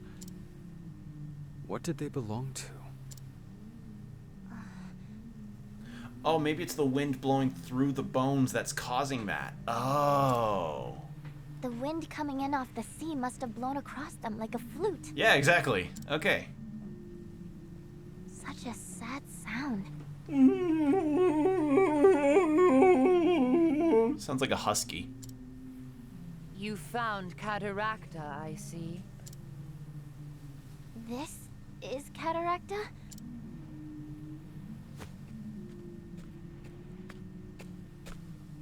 And whoa, you already came too?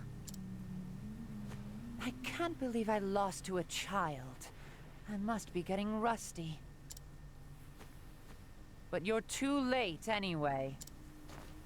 There's nothing left but bones now. Scales, whiskers, claws. Gone. I wasn't after any of that stuff. What? I'm from Totohaha. I came to get Cataracta. There's a calamity coming. But there's not much Cataracta can do dead. We'll have to make do another way. Let's go, Akala. Wait. In years past, Cataracta was the guardian deity of this sea. Even if it has been so long that nobody in town remembers it. I want to show you something. What is it?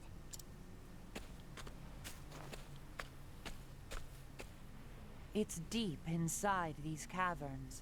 I'll wait for you there. Okay, Alpione.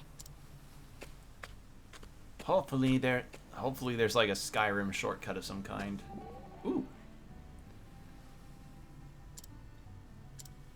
Almost there. Hmm? You caught me. What's up, Nene? Oh, she calls her Nene. That's cute. I like it. Even if it got ruined by the fucking watch me whip meme. Why were you sneaking up on me? Nene? That name aside, how did you know I was there? You smell so good, how could I not? Even when you're hiding, I know you're there and you're up to something. Your nose is that sensitive? I'll be honest then. Truth is, I was hoping to touch your tail.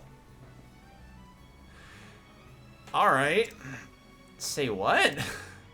That fluffy tail of yours. I've had my eye on it for some time. Sure? Really? Don't overdo it, though. It gets ticklish.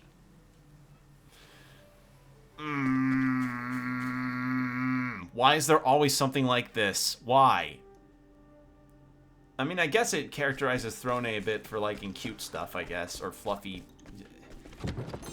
Alright. Yeah. Alright. I'll just leave that scene be. Come and get me.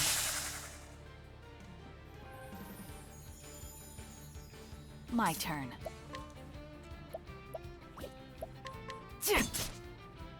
Right.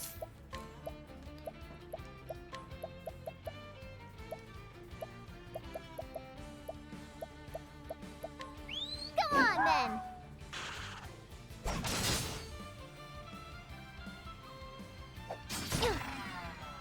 Bring it on. To work. Be healed. You're too kind, Temenos. Cleaning time. Not with sword. Yeah. Not Oh bows. dear. Excuse me, had a yawn. There. Not staves. Yeehaw! Spears? Take this. Yes. Bring it on. All in a day's work. I think it'd be a good idea to make some food out of some of the monsters I've got. Free up some space so I have something different to use. Excuse me, I'm getting tired. Which ones should I get rid of? Probably not the double. Let's get rid of double thrust, double scissor. Let's get rid of you. And you increase the stat. Get rid of you. Alright, some room's been freed up now.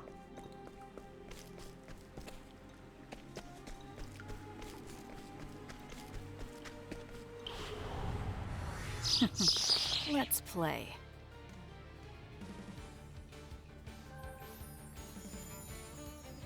Here we go. Yeah. Here goes. Ready?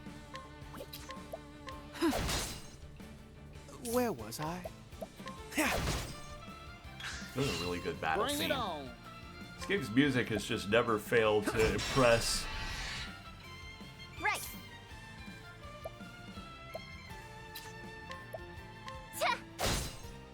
Ready?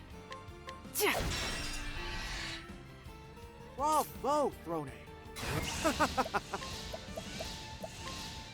Blaze on, oh sacred flame. That's that. Goodness, what a tantrum that was. Alright.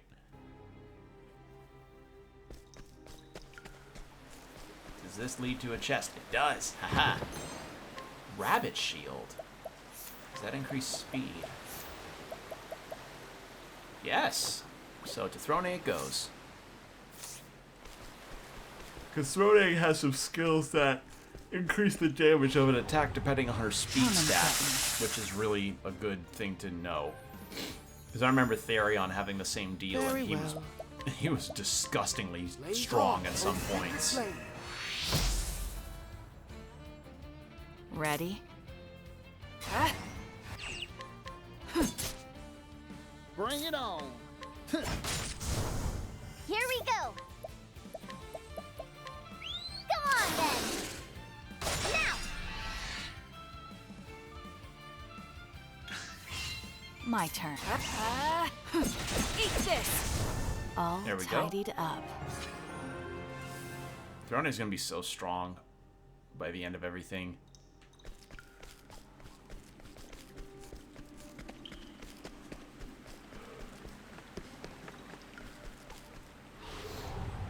The hunt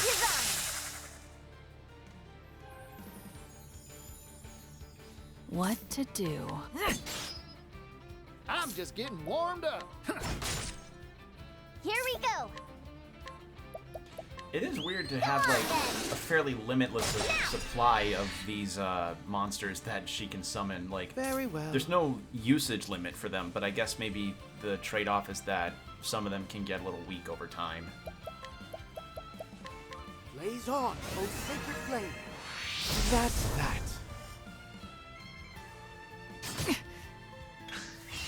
Cleaning time.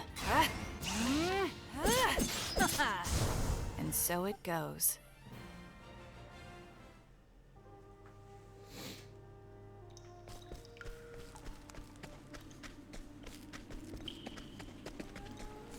Grab this. Ooh, good.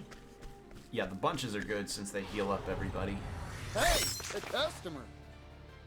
Oh, that scorpion looks awesome. Damn it, it's covered up What by the to shadow. Cool though, cool designs. Love the designs of these enemies. Here we go. Come on, then. Weak to lightning? No. You weak to... Here goes. bows? No. Too slow. Very well. And then... about Blaze light? on, O sacred flame. Is that the spot? Yes, okay. So that's Sorry. Ow!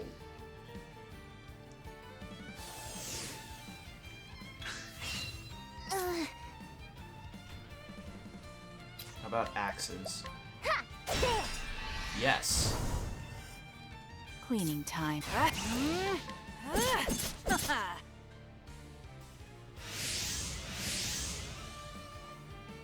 Where was I? God, this Holy music. light, illuminate the darkness. Fighting Such a good is not soundtrack. what I do.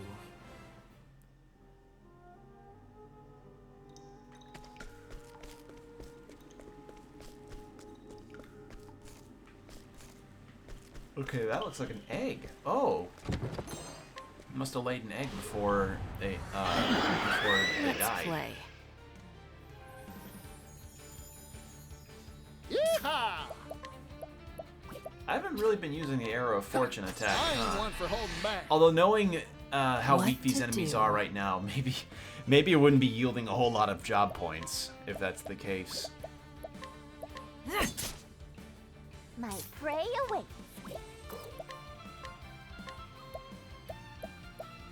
Huh? There. Now.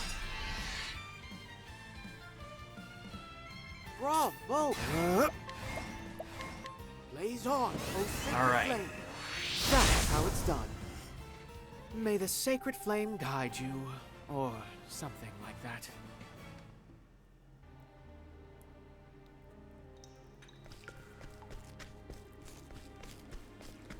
Okay. You made it. Good. Sit.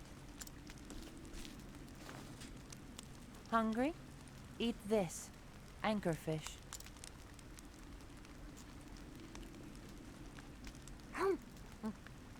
What the? This is delicious. That's life for you. Every living thing devours life, simply to stay alive. But humans are ugly. They kill out of avarice and greed. You mean Cataracta was killed by humans? Oh. I remember it well. Cataracta was still weak after saving the town from a great wave. And then, the Dark Hunter appeared. Oh. A single hunter who killed Cataracta. My people came to the Guardian's defense, but only I survived the battle. You there, Hunter? The hunter took Cataracta's life and then left. So kind of a Craven the Hunter situation. Greed soon brought others to the fallen god. Humans swarmed the remains like flies. They took everything, stripped it to raw bone. Why would they do that? Cataracta's scales and whiskers were worth more than the finest jewels. They did it for money.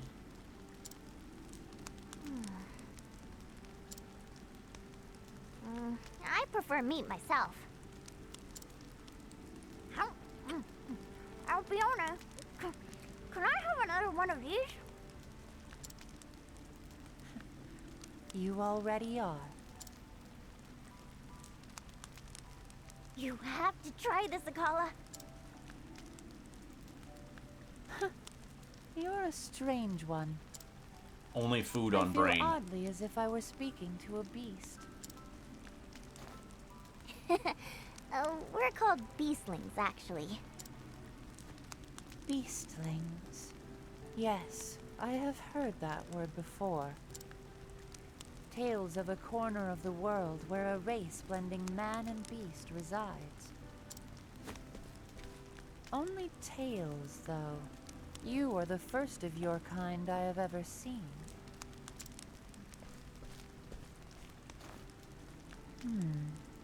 An unusual texture. That tickles! Anyway, beast or human has never mattered much to me. What matters to me now is whether I can have another one of those.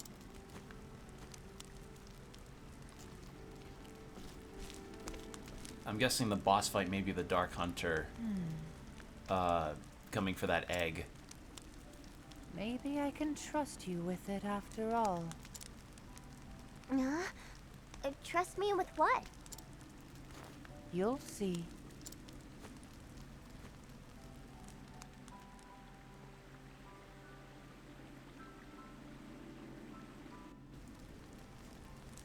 All right.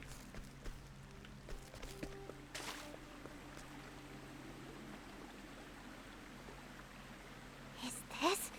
I was caring for your Pokemon, but then an egg suddenly appeared. We have no idea where it came from, but we'd like to give it to you if you'd like. An egg? Cataracta laid it just before dying. A final bequest. Might I offer you an egg in these trying times? Been safe in my care ever since.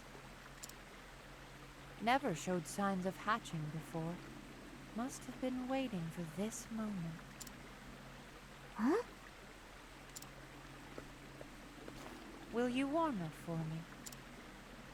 Cataracta knew death was near, and bore this child to fulfill her duty instead. Her duty to save your village.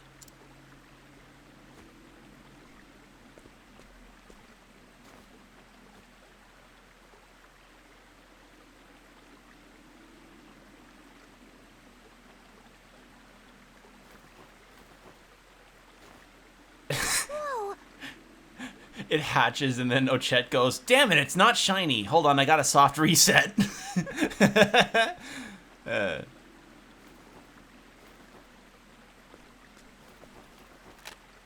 crack in the shell. I knew it. Wow! Wow! Wow! It hatched! Meow. Meow. Oh, it makes noises. Aren't you a cutie? So, this is Cataracta's child. I think it likes you. Take it with you. It may be some use against that calamity you mentioned. Oh. It's cute and all, but doesn't look very strong. It's That is the child of Cataracta. I assure you it will make a powerful ally. Its special attack and special defense are only rivaled by that of legendary uber-used Pokemon. It's up to you, Ochet. My role is to abide by your judgment. How about you? What do you want to do? It's a dangerous journey. Sure you want to come along? Okay then, if you're sure. Welcome to the team. Alright, we straight up just got a deity kid. No boss fight though. Really? Have you decided on a name for it? Yeah, Acta. That's a good one. Oh, it's part of the name. As part of the mother name. I think that name pleases it. I can tell it has found a good home. It's a shame they aren't really doing anything Don't about worry, the bones I'll though. help it grow up big Probably and be a tourist strong. attraction though. Come see Thanks the for whispering keeping it safe skeleton. until now. Now, I can finally lay my burden down. Alpione? Just the salt breeze in my eyes. Take care of your new charge. May fortune smile on you both. This music is really good. We'll come back to visit sometime. Once it's all over. Oh, was that actually just the chapter? Wow, I guess not every chapter ends with a boss fight. Okay, so we got Throne and then Ochet. Ochet finds the creature of legend, Cataracta, or at least her child. Alas, Cataracta herself is no longer among the living, and her child too young to fulfill its ancestral mission. But Ochet's spirits remain high as she continues her journey. Somehow she knows it will all work out.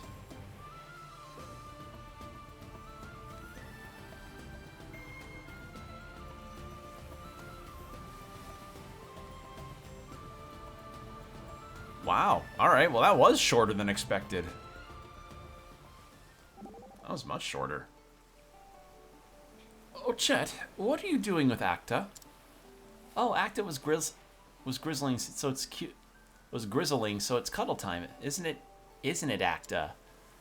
Are you perhaps overdoing it? Acta seems rather constricted. Whoops, sorry, Acta. One cannot soothe through force. How do humans soothe their babies? We sing songs or read them stories. Oh yeah? In that case, would you read Acta one of your histories? One of your histories? My histories are for proselytizing. Oh. Yeah, I think I heard that word before. My histories are for proselytizing purposes. Aw, come on, do it for Acta.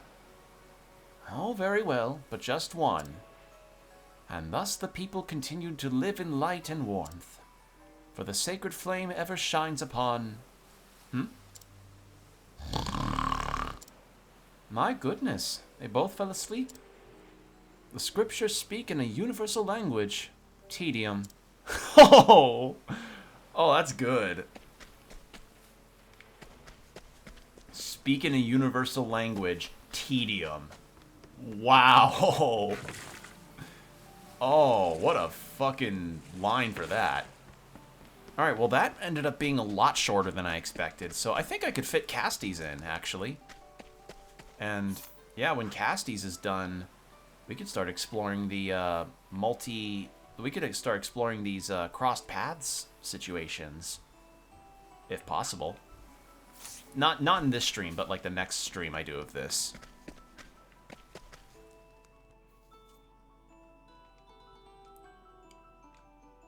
So how's about... Let's see, so Temenos, Particio, and Ochet all reach level 18. Casty's story is next. I didn't think I could. You, though, I could coerce information. Time for some questioning.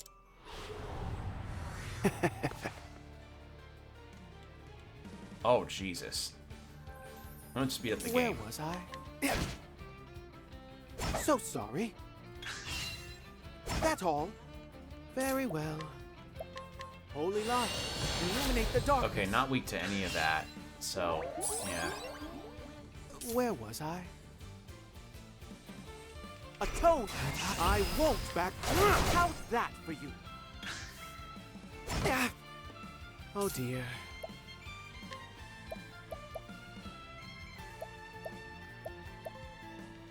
You won't be needing that. Very well. You won't be needing that. To work. You won't be needing that.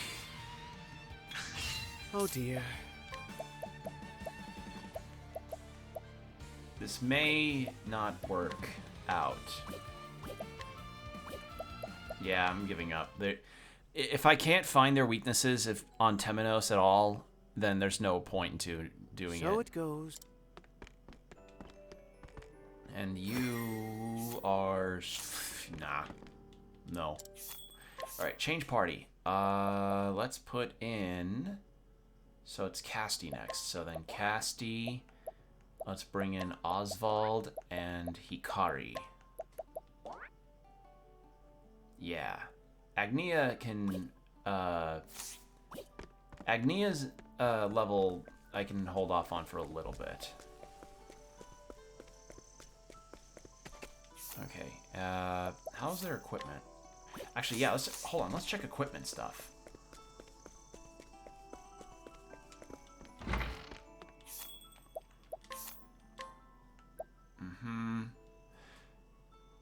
That could be better for Casti. Although, maybe wait till the next town, though. Actually, now that I think about it. Yeah, let's do that. Let's wait until the next town to get equipment.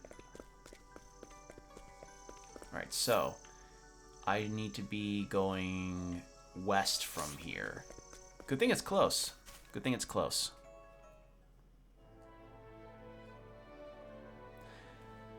Alright, this will be where we can see if the Octopuffs are actually around here, which would be nice to have. Ooh, side quest. Oh, not again. What am I doing wrong? I've given these vines plenty of water and fertilizer, but haven't gotten a single grape in return. I used up everything I had to buy this field and start my own vineyard, but at this rate... How in the world do I make these grapes grow? Someone please tell me. Wasn't there a grape enthusiast somewhere?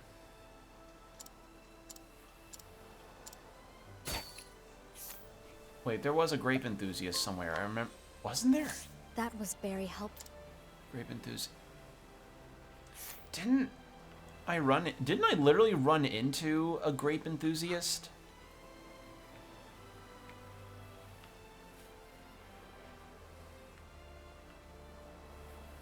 Like, wasn't it here in this town that I was just at?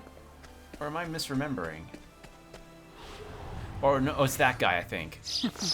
Let's play. Now then. Strike them down. I'm gonna keep the game speed My up. turn.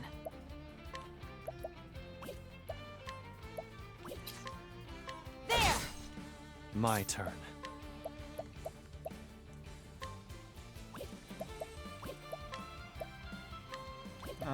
Which one was it?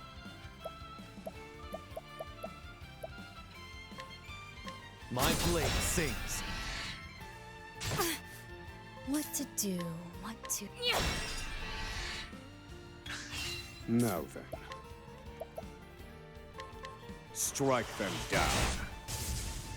Here I come. What to do?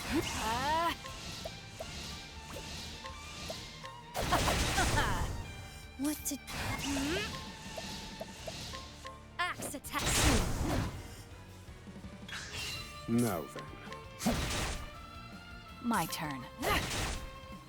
Here I come. I fight from... It's over. There's no need for flattery. There we go. It'll rust my sword. Oswald levels up.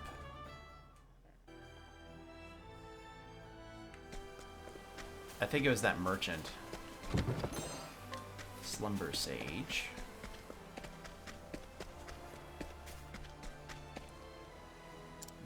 Now I think about it, though, I remember hearing something about an elderly man, Cropdale. Yeah, okay, that was the fact I learned. So where's Cropdale? Cropdale, that year. But let's get to the town first, and then we can fast travel over there. And then boom, we'll be good on that front. I'll do what I must. Cleaning time. Let's flee. Never mind.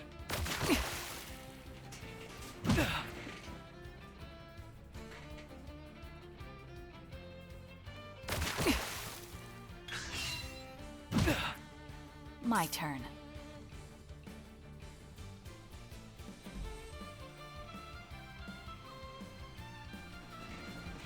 Let's try this again. There we go. Was that our west path open? No. North Conan Creek. You know, okay. So how am I supposed to make it west from here?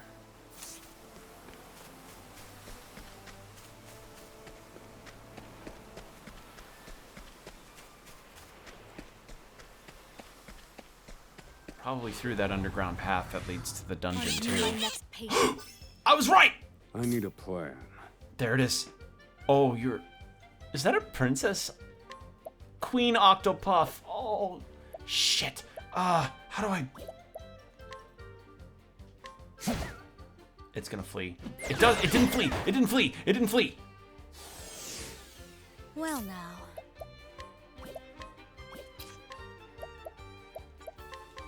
This will teach you. Ready? Watch me. What to do? Shit. My turn.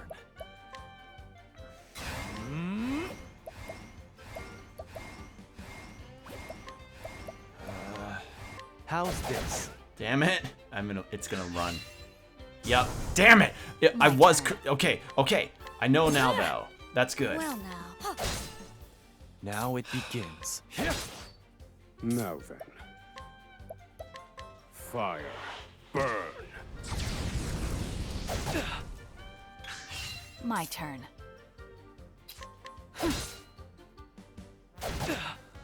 I can still fight. What? I got so distracted by the Octopath. Feel my wrath. I've gained valuable insight. Alright, now that I know that this does work, I can actually encounter them now.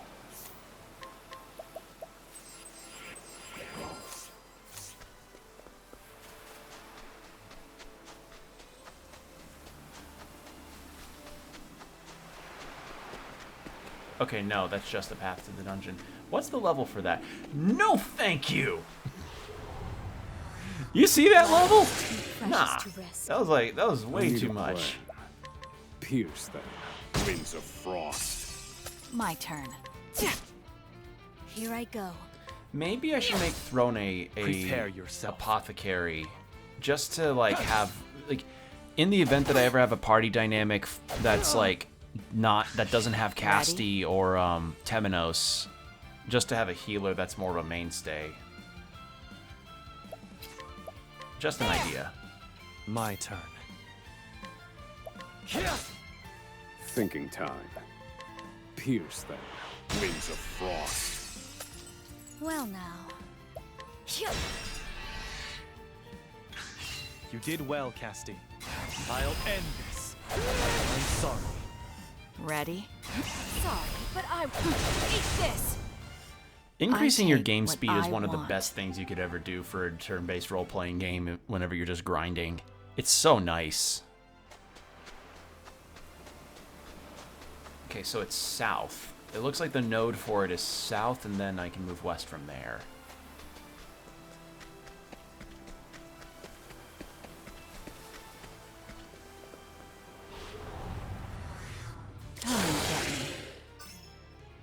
Now then.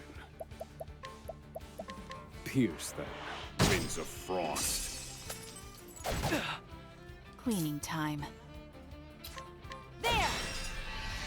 My turn. Axe attack! Now it begins. My blade sings.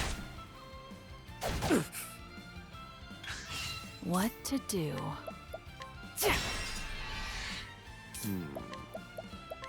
Pierce them, winds of frost. My turn. What to do?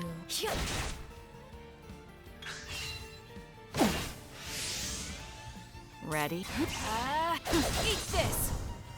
All tidied up. Okay. So let me really take a look here. That's just a pier thing that takes me... Yeah, that wharf just probably takes me, like, to a treasure chest or something that I might have already gotten. So then we save here.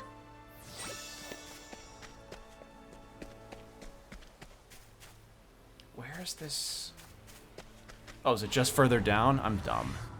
Out of Just my further way. down this vineyard field. Oops. What to do? I did not see that.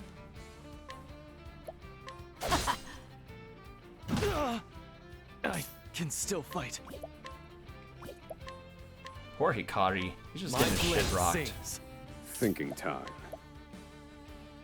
I'm gonna heal Hikari up.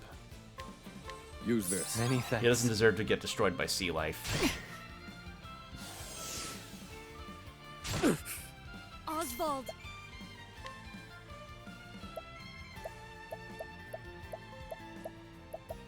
What was I hers again? extend a helping hand. Oh, that's what.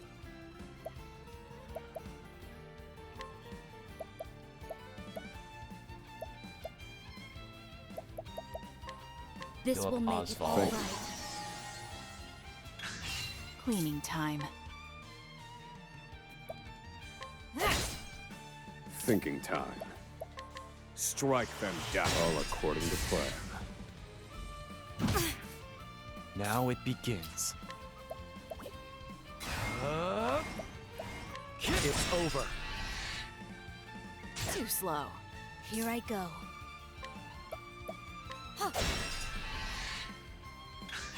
My turn. Sorry, but eat this! Feel my wrath. Strike And them boom. down. You're finished. Beautiful. Study harder. And Hikari levels up. Alright, so now everybody except Agnia is at level 18. So once I get to the next town, I think I'll swap somebody out for Agnia. Probably Hikari.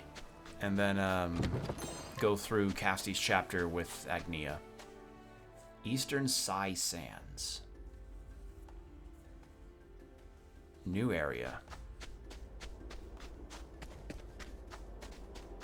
Wonder if a job will, if a new class will become available or job become available in this new town I go to. Let the experiment begin. Oh, cool.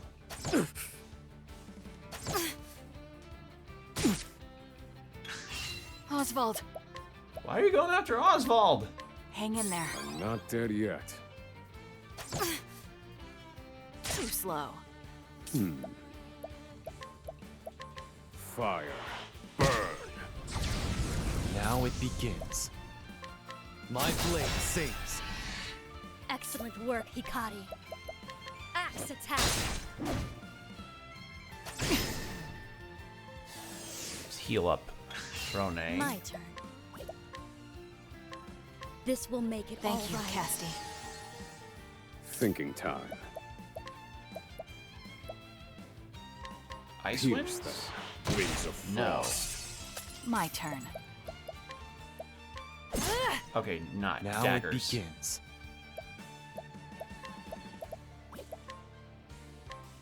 My blade sings.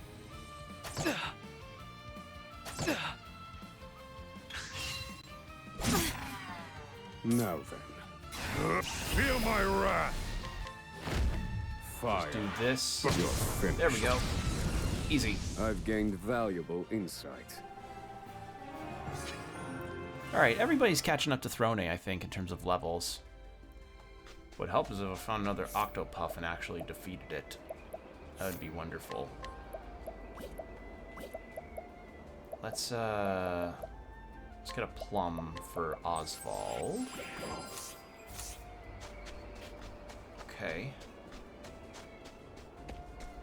And then it's more west and then up. Because up there looks like is a very important temple.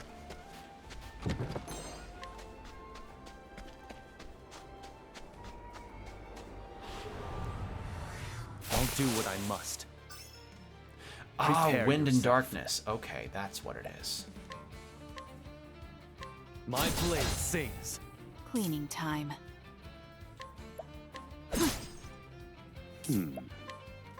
Fire. Burn. I think I might change it back to this. Like, it's kind of disorientating, I think, and the flashes can kind of hurt the eyes. What to do? What to do? Axe attack! Now then. Fire. Burn. Broken. Cleaning time. Here I come.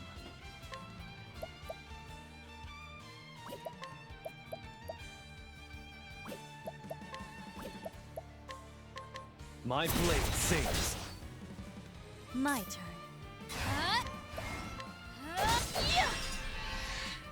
There. And then Oswald can finish them off. Now's calculations complete.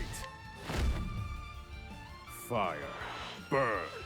Finish. There we go. It's a satisfying Study thing to be able to harder. pull off.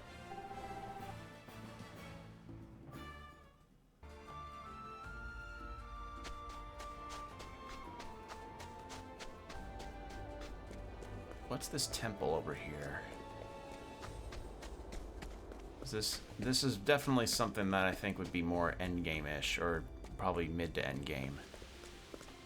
What is this?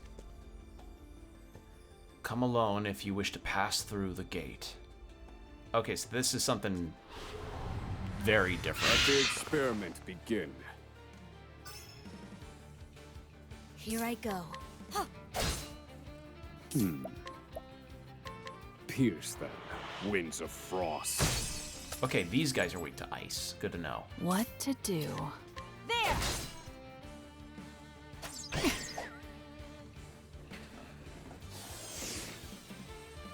Now it begins.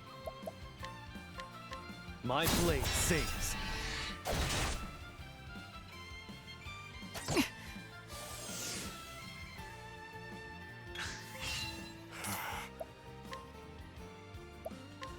Pierce them. Winds of frost. Well now.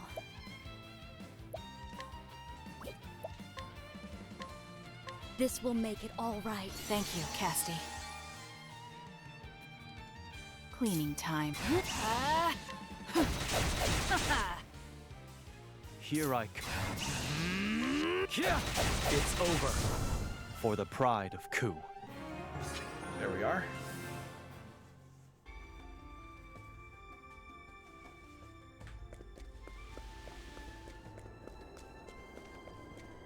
Now.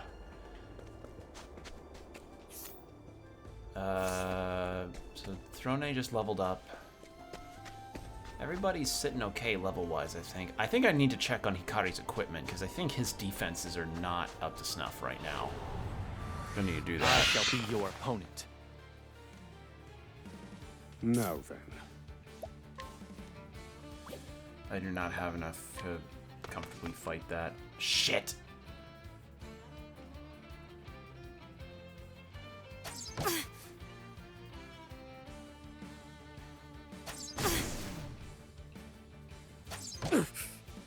Please, I'd like to run. Thinking time. I don't have a wind skill that can go through all that. So I learned apparently that when people have been going through Ochet's story in this game, to get a good rounding out of like weakness hitting, My turn. they've taken to picking the owl, whereas I picked the fox, or I picked a Kala. And man, do I feel silly, because I thought about it and I'm like, wait, that actually would have been a better idea, is to have that wind damage coverage. Oops. Like it just occurred to me. I was like, oh, like the people that did that had a good point. Oops. I mean, too late now, but yeah. Ooh, gluttonous glaive.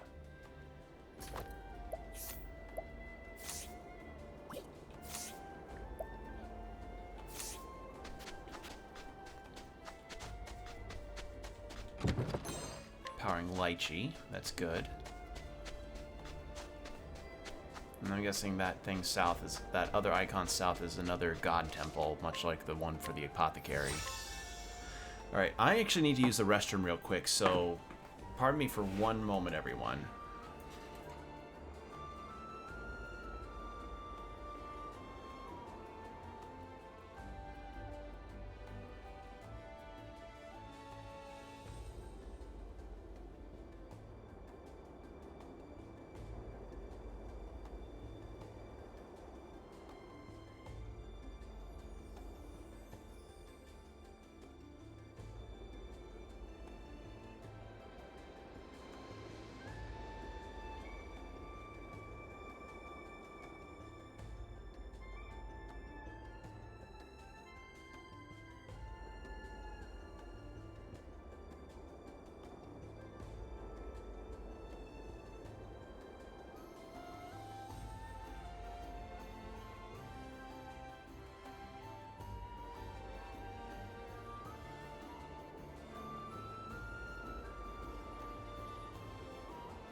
And I'm back. Sorry about that. Alright. Let's get going, shall we? Are you my next patient? Yeah, these guys I can handle because I have a weakness guarantee on them. Rings of frost. Plus, I mean, if we keep going, we're gonna end up being a little overpowered for Ready? Casty's story. Which, I mean, I don't mind being overpowered to some extent, but I do like a bit of a challenge.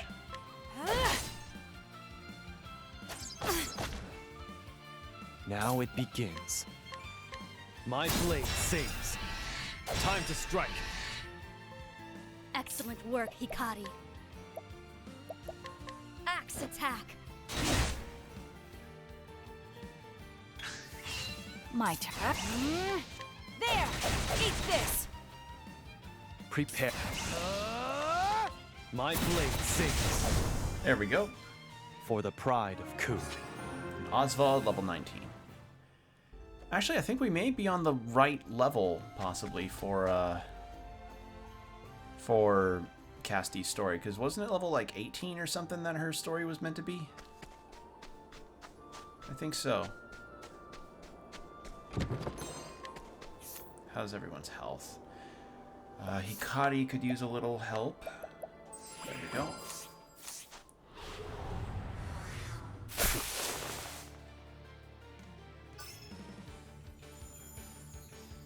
Thinking time. More wind. Man, I wish I got that. I kind of wish I got that owl now. God damn it.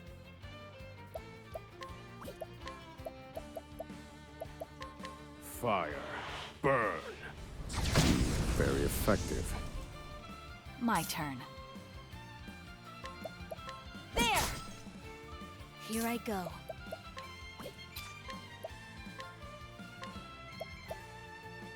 This will teach you. Now! You did well, Casty. Is that a fucking fork? That was just a giant fork. What the fuck? What? Cleaning time. Hey man, can I have a bite of your food? Yeah, but only like one fork. Yeah, but only enough to fit on a fork. On like one forkful or something. And then just brings out the giant fork. Did I equip Hikari with a joke weapon? Now it begins. It is just a giant fork. What to do? What? Thinking time. They're broken.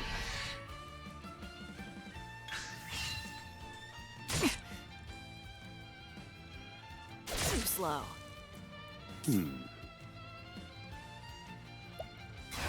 Feel my wrath. Fire. Burn. How weak.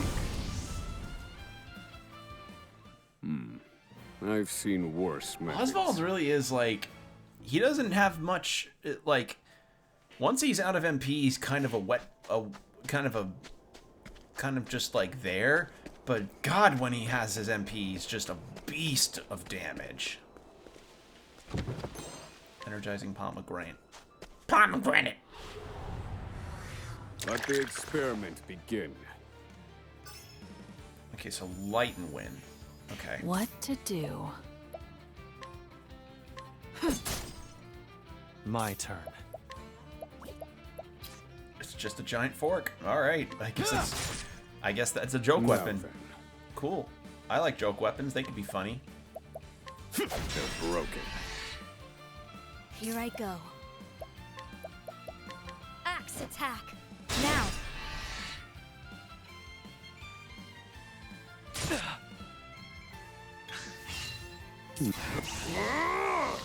Fire. Burn. You're finished. My turn. There! There we go. So it goes. And Hikari's all caught up. Alright. Everybody's catching up now. So I'll change Hikari out for Agnia. Do I change Oswald out too? That may be the idea. It might be it. Just saying. Won't be easy selling all this. Thin merchant. I have a request. An emaciated man drawing nervous, ragged breaths. He calls out to passersby to purchase his wares and shuffles off, to replenish his stock when he sells out. Where exactly his products come from is unclear. Interesting. So I may have to do a Partitio thing. Okay, so probably change out... we'll have to see. Well now. Yeah. Fire. Burn. What to do? My turn.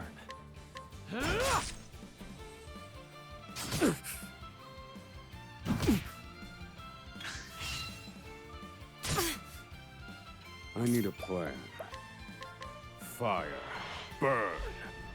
All according to plan.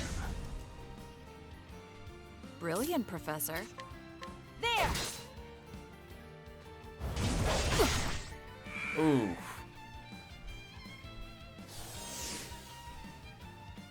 Throne. It's over. There. Well now, Heal up, Throne. this will make it all right. Thanks. What to do? No mercy. What? Sorry, but Eat this! There we go. And so it goes. All right, yeah. We are set now, level-wise. I have to change out some people now. All right, Sai. See how pretty this place is. So far, it's just Casti. Following the clues she discovered in her treatment log, Casti arrives in the town of Sai. With no other leads, she decides to explore the area. Oh, level 17. Oh, we are really overpowered. Alright, I'm not going to start it immediately. Let's do inquiries. But first, change out Kari for Agnia. Oswald for Particio.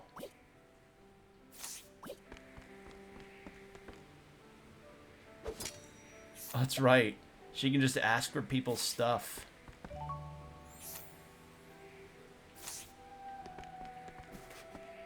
I forgot Agnia can just do that.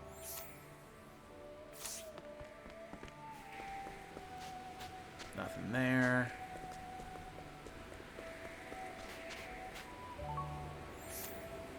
Ice Soulstone.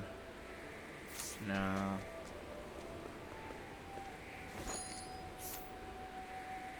$40,000! Holy shit! Battlefield up ahead, leave the fighting to us. Okay.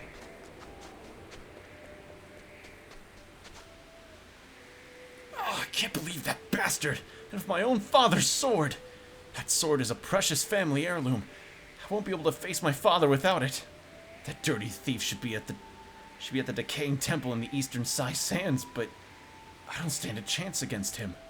He probably knew as much, which is why he let me live. Okay.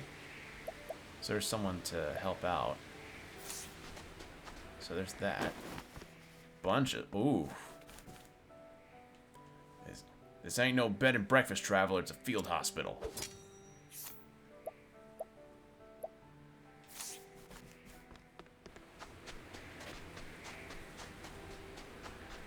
Oh yeah, Particio's Scent of Commerce thing was here too. Forgot about that. What's the Scent of Commerce thing, actually? Let's take a look at that. Huh? The emblem drawn on that card. He can't be. Is that the crest of the legendary merchant Masood? Come to think of it, he was supposed to hail from around these parts. Masood, the merchant who walked the entirety of both the eastern and western continents. Every merchant worth their salt would give a left kidney to read the chronicles he penned of his travels. The mercantile manuscript. Why specifically the left kidney? I'd have the chance to meet him in a place like this. I need to take a gander at that mercantile manuscript.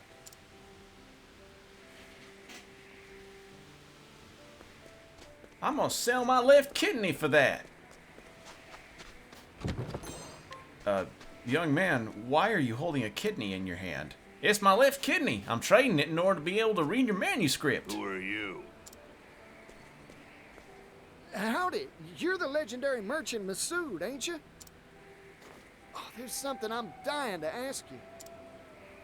It's polite to introduce oneself before shouting questions at strangers, you know. Oh, pardon me. Particio, at your service. I'm a merchant.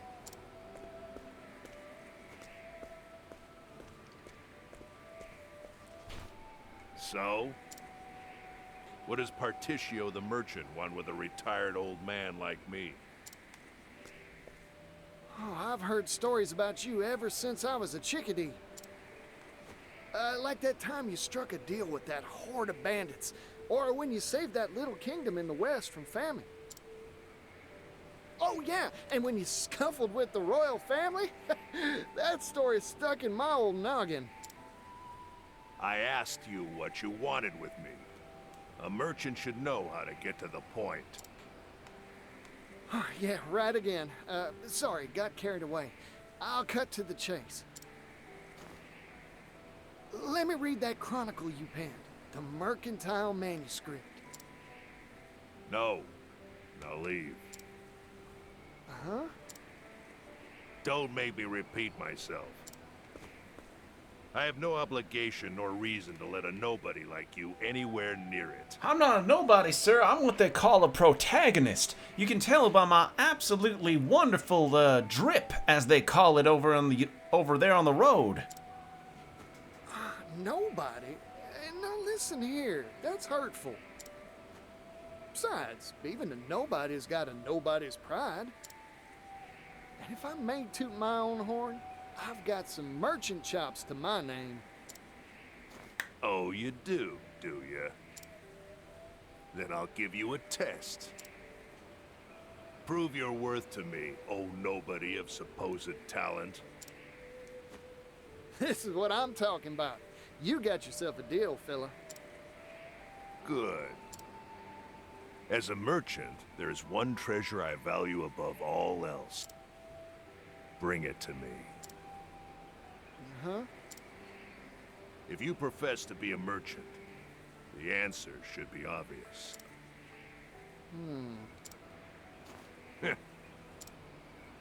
Of course, if you think this test unfair, you could just give. Interesting. I always stock whatever it is my customer's looking for. That's my merchant's creed. I promise, I'll figure out what your treasure is, fella, and bring it right here to you.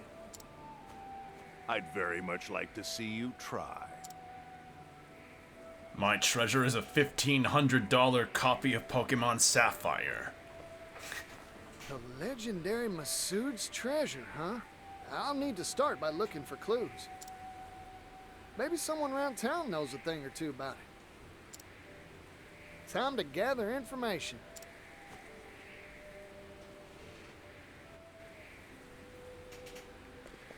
Okay. Well, let's...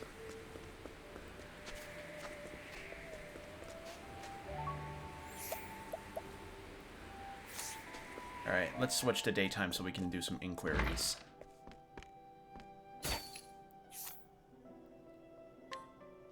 Old cloth. Can't inquire. Only inquire. A daughter of the legendary merchant Masood. She does not resent her father for disregarding both herself and her mother for the sake of his business, but she does not respect him either. She simply resolves never to live the same way he did. That was very helpful. I have to bring her to him or something. Like that, I think.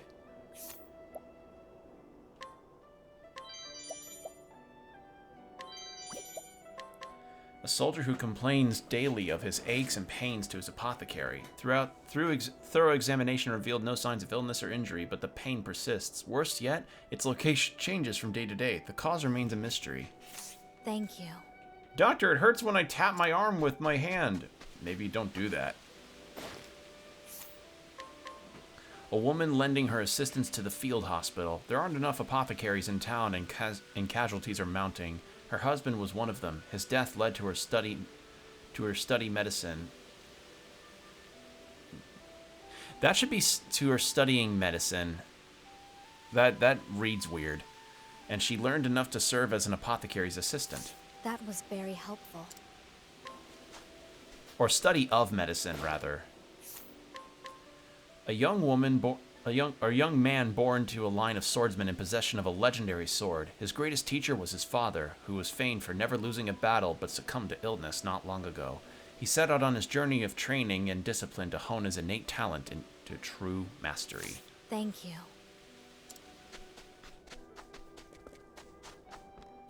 And then that person's not in here.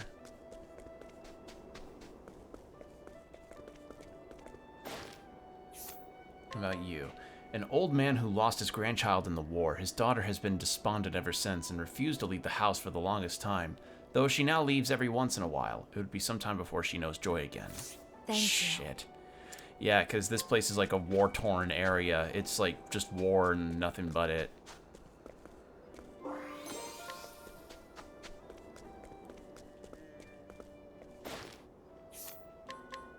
An insatiably chatty purveyor of dried meats whose real business is information. He gathers news on the latest happenings in each and every town and dispenses it to any and all interested parties elsewhere. Seemingly idle conversation is how he replenishes his stock.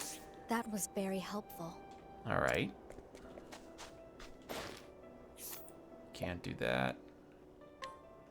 Ooh. Damn it. Don't you dare, that's illegal. Little Crow. It's a sword, stealthy knife. Oh, need that for Agnia. Battle hatchet, rock cleaver. Great crest shield. Crested great shield. Spiked shield. Ooh, need that for those two. Battle bandana.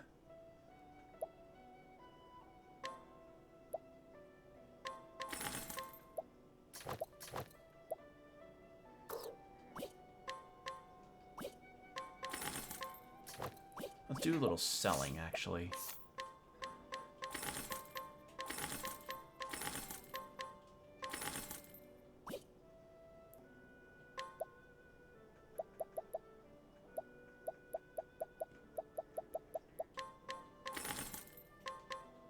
Might as well sell old equipment.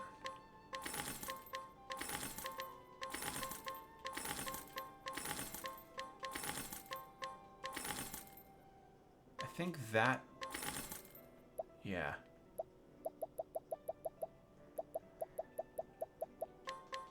Desert spear, handmade spear, spear.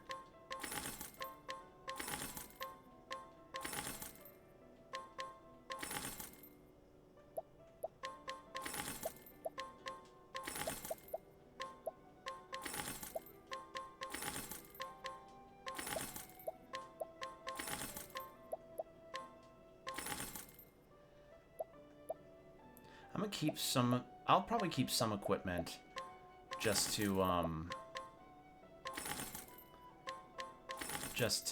have for like party class changes and all that.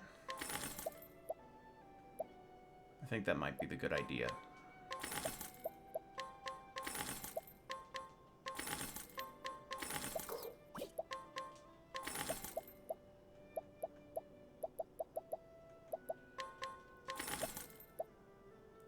Staff of Judgment, a priceless artifact for an Inquisitor, just sold for like 40 leaves.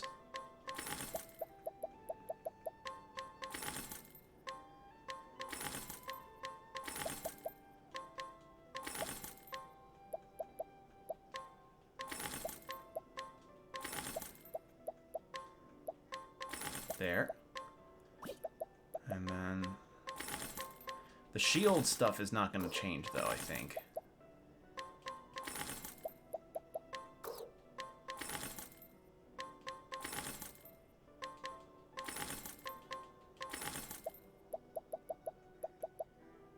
Alright, good thing I took that Throne Agnia, or... actually, not Agnia.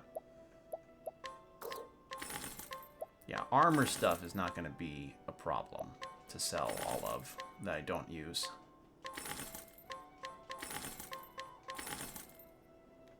You need that.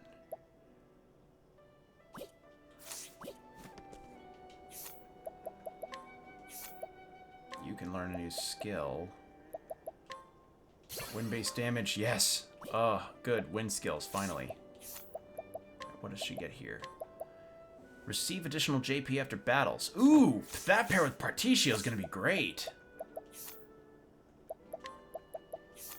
Alright, so...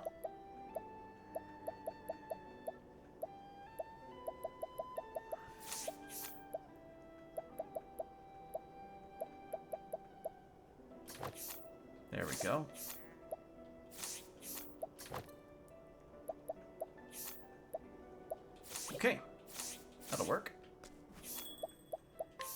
Probably could have done the equipment stuff on that. Oops. Keep all that. That can go. Gonna keep the guards. No, I think everybody else is... Okay, yeah. That can go. That can go.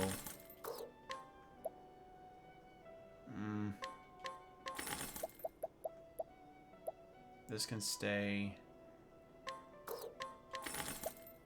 Alright. Now...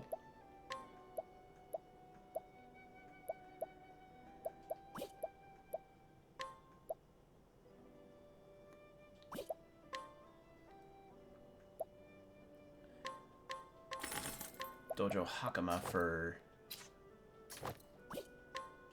these two. Or those three. Actually, damn it. Alright. Alright, we're good. I think we're good. If I keep fiddling with it, I'll fiddle with it forever.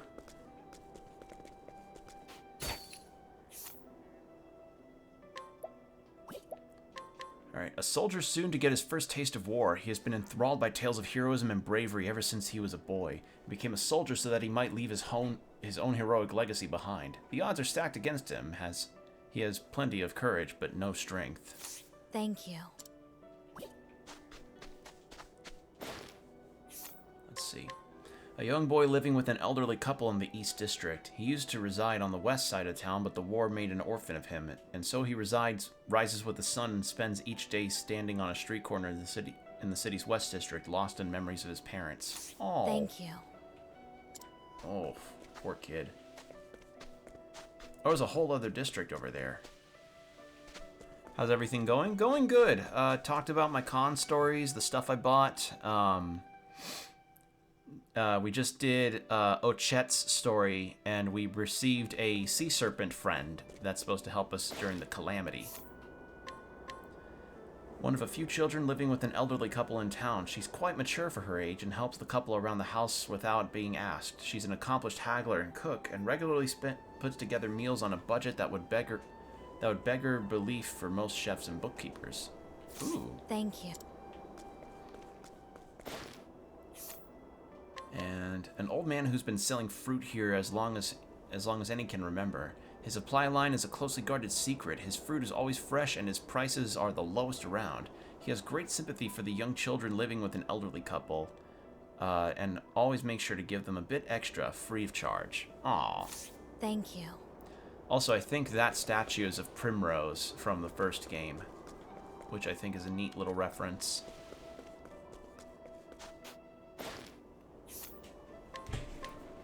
An apprentice carpenter brimming with vigor. He is courting the woman working at the tavern, whose life circumstances force her to toil without a day's respite, and wants to make makes journeymen as soon as he can to be there for her properly. Thank you. But yeah, we talked a little bit about like some Zelda, some of the con trip I had, a bit of the Disco Elysium documentary, and we've made a lot of progress. And I'm gonna start Casty's chapter. A town person researching the fallen nation of U. Once the mightiest nation on the western continent, U was obliterated decades ago when the nation of Ku rose against it in war. However, traces of its advanced technology remain for the finding to this day. The canals of Kennelbrine are one example. Thank you.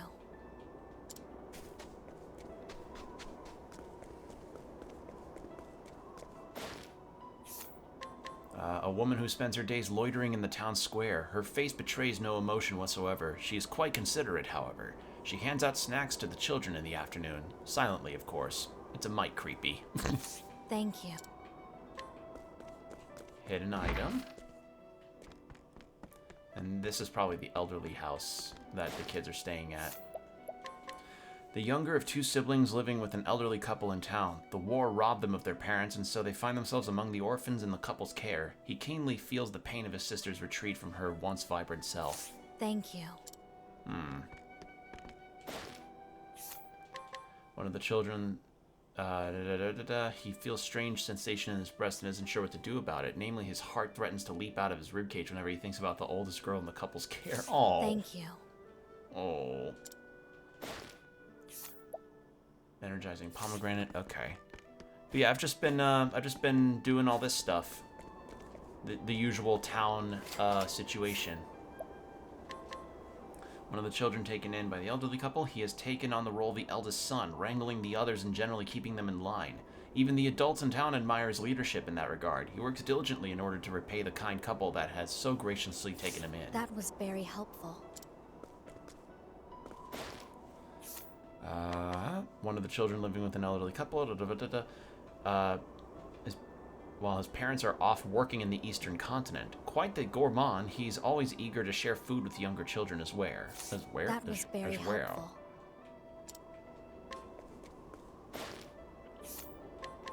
The older of two siblings, the war robbed them of their parents. The shock and upheaval of it all has caused this young girl to close herself off from the world. She hardly speaks to anyone these days. Thank you.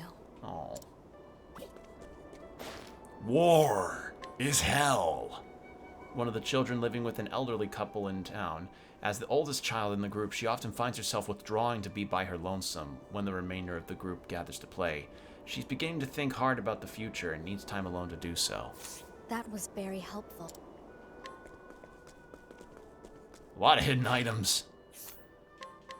The master of a guild that manages the buildings in the East District. These days he spends his time preventing the local children from entering the particularly dilapidated storehouses situated on the back streets. He wants nothing more than to tear them all down, but try as he might, he cannot secure the proper permissions. Thank you. Don't you just love that when it's like, damn it, they're just decaying there.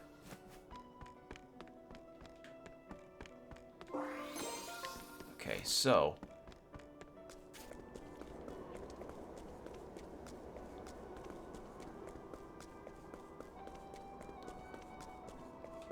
yeah, it's gonna, like, the towns I think are gonna get large, have gotten a bit larger, which means there's more to talk to and more people to talk to and more exploration that can be done, which isn't a bad thing. I think it's nice that they're so expansive. A lot of people. A carpenter's apprentice who began practicing under his master alongside a close childhood friend. When he saw the woman working the tavern recently, it was love at first sight, and he hopes to profess his affections of her soon. He is well-meaning, if a bit clumsy. Thank you. Oh. Uh-oh, we got a classic love situation. Oh, I'm supposed to get up there. The stronghold has definitely seen better days and needs repairs and quick. It actually belonged to the kingdom of U, which is what this land used to be. But when the kingdom was destroyed, the technology to fix it was lost. Still, the residents here don't have the money to build themselves new houses. I could try and fix it myself, but I need the actual plans from that era to do that. The leader of the local carpenters, despite his fixed scowl, he cares deeply for others and often does unprofitable work for impoverished residents. His skill can work wonders with even the most meager materials and limited funds. Thank you. All right. Oh Lord, there's so many people. A medicine seller who visits the town on a regular basis. As an old friend of the elderly couple looking after several of the children in town, he sells them his medications at a discount. He is actually in the final stages of a terminal disease, but it's not the dying that bothers him. It's the regret that he won't be here to help the townsfolk any longer. Ow! Oh, that's a gut punch of a story. Ooh. That was very helpful. Jesus, okay.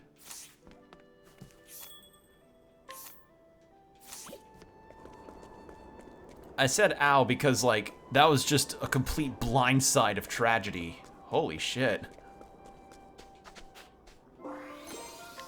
Not like whiplash or anything, just like, whoa, you know?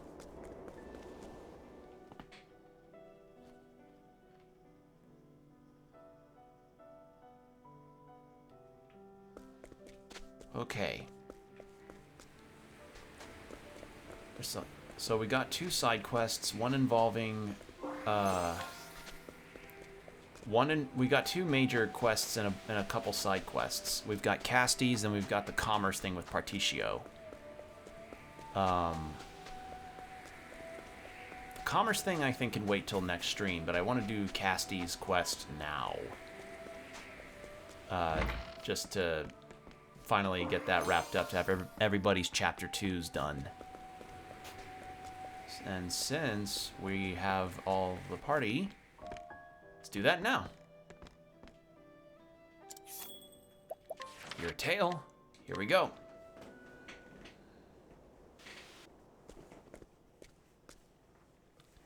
So this is Sai. According to my treatment log, I've been here before.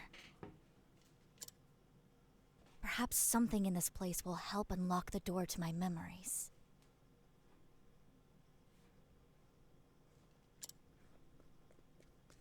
Help! Someone! Anyone! My friend is wounded. Someone help him! What's going on? Damn. Again?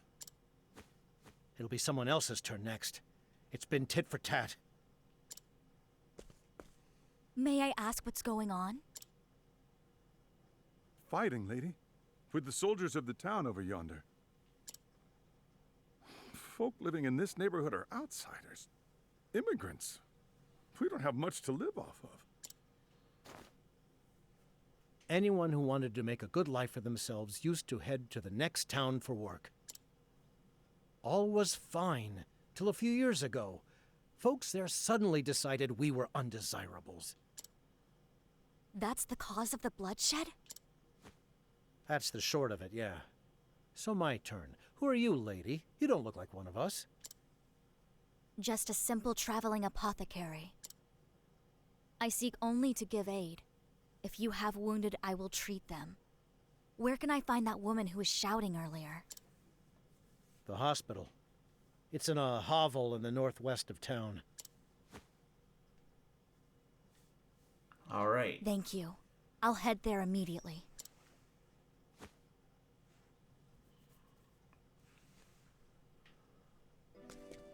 Okay, let's do this. This may end up being another chapter that's short and doesn't have a boss fight at the end like Ochet's and Thrones did. How long are you slouches Or not. planning on lazing around? Or not. Maybe we just beat up this Edmund guy. He has a unique sprite and a beard. You know the rules. You don't work, you don't eat. Crack the joints? Okay.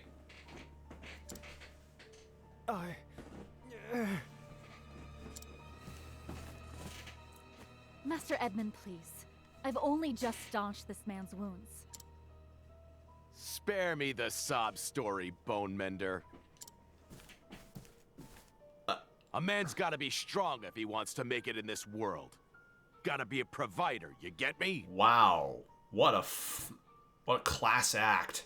Also, I don't think Bone Mender sounds like the insult that you think it's... I think that sounds awesome. How cool would it be if you were called Bone Mender? That'd be a cool... I think that's a cool term. Come on. That ain't a burn, Edmund. How would you feel if you were called blank the Bone Mender? I don't know. Yeah.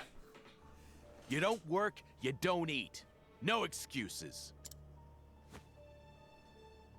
Bone Mender, the half-orc battle medic. Yeah. Excuse me, but if I may intrude... Haven't seen you around here before. You got a problem with me? Speak up. Injuries need time to heal. He cannot work in his condition. He requires rest now. Exertion will cause his wounds to reopen, putting his very life at risk. Boss, I can't. Worthless. Please, boss. I stubbed my toe. I stubbed my pinky on a cabinet, boss. I can't go on. This is a waste of my time. Listen up, all of you. You got backbone, you come with me. Out of my way. Don't bother me unless you can hold a sword. Put an arrow in the Edmund's knee and see how soon he returns. I used to be a soldier like you. Yeah.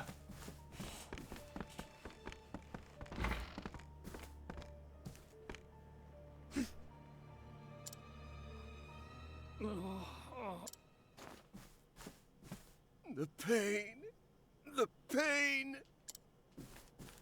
These people are suffering. I must help them. I should speak to that apothecary.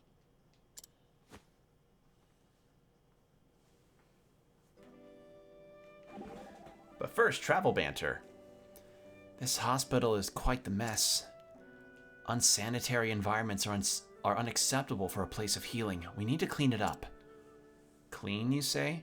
Very well, where do we start? I should think that would be obvious. We'll start with the dross, the dregs, the scum. Scum. I couldn't agree more. We'll rid society of all of its filth. Rid? I suppose, yes, we should be thorough. We need to scrub this place down. Exactly, we would want to leave any evidence behind. Oh. You don't need to tell me twice. We'll sponge, mop, and towel the place dry. Cold water's best, and we'll clean up any blood that may spill from our targets. Targets? You mean our patients? Is it just me, or have we been having two separate conversations? It certainly seems that way, yes. There are two kinds of... Yeah, there are two kinds of people. You have two wolves, and there are two wolves warring in your mind. Thank you for before. There are two wolves inside of you. Casti, I'm a traveling apothecary. May I offer my assistance? It would be most welcome. There's more hurts here than I can tend alone.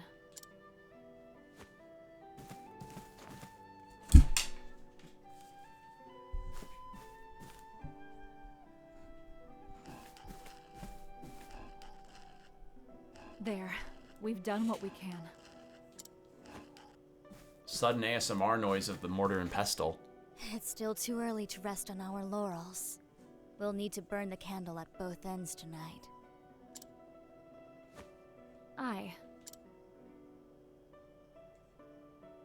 Hold on.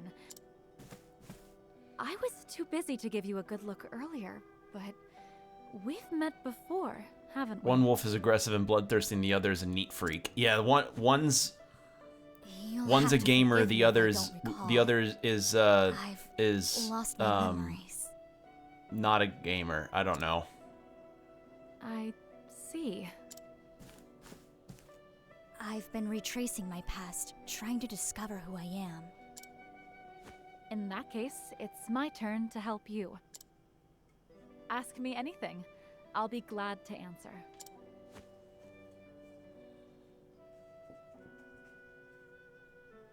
Alright, so this is where we put the path action in. Sai's sole apothecary. She has cared for its residents for quite some time. Mao has met Casti before and would like to help her restore her memory. That is such an interesting way to... This is so different for, like, amnesiac stuff. The tearing of the screen. I did not expect that when it first came up in her story. I'm not gonna make it. Forget me. Help the others. It's no good. I can't see to all their hurts alone. I can't see to all their hurts by Johnny Cash alone. Ah. I heard this town had troubles, but yeesh. I just panicked, thought this game was going. No. No worries. Like I thought that for a second too when that came up, but no, it's just when something from her past comes up, she's that visual thing happens. It's an interesting way to do it though. Very unexpected. Our journey here was not wasted.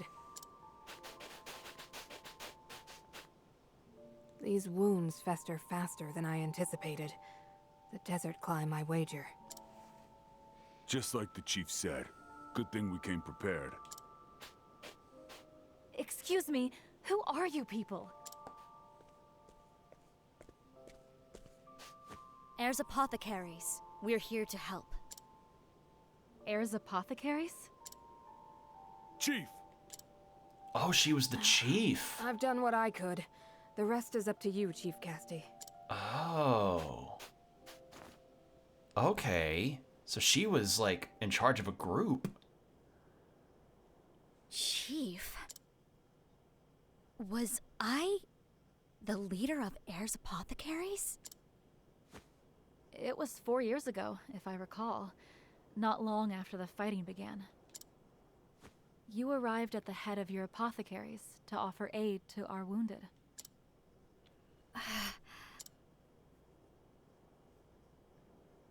The name Heirs Apothecaries was anathema in Candlebrine.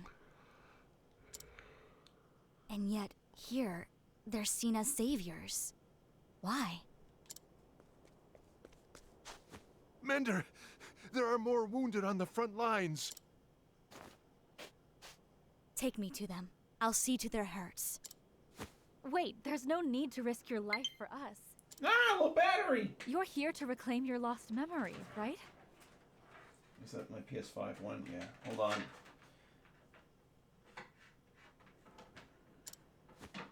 I am, but healing those in need is my mission and my creed. Casti. So yeah, the deal with her apothecary group is that see to things here. apparently, like, they could heal and they would heal in one time, like they would heal people and then immediately, like, they would, like, their healing kind of would, I don't know how to put it. It's like they would heal people or help people, but then their help kind of diminishes the whole place after. Like kind of like a really bad side effect or something.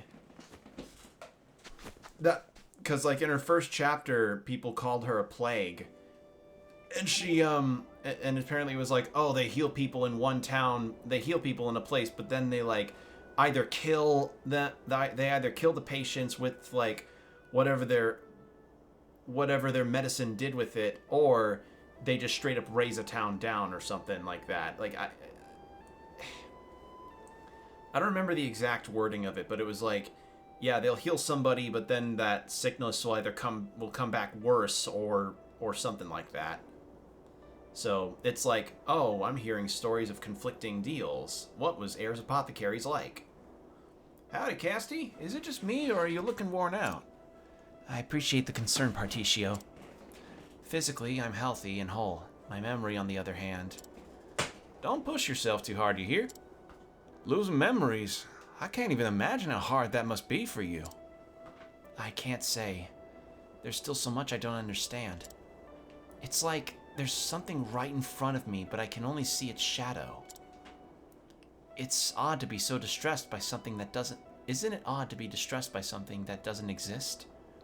Maybe. If it doesn't exist, you wouldn't even know it. If it doesn't exist, you wouldn't even know it to let it bother you. But with amnesia, that very void is what absorbs all my thoughts. It's like there's a huge hole in me. I feel an inexplicable sense of loss. I'm having trouble picturing what that's like. Wait a sec. Come to think of it, I don't remember what I did last night either. Really? My memories there, at least, are fresh and clear. After you downed 3 full glasses of wine, you and I got to all sorts of naughty hijinks. Oh! Huh? We did? It's all blank to me. That wasn't enough for you, Mr. Wild Stallion. Next we did that, and... Whoa there! Just what happened last night? I'm dying to know! And that's what it feels like to lose your memory.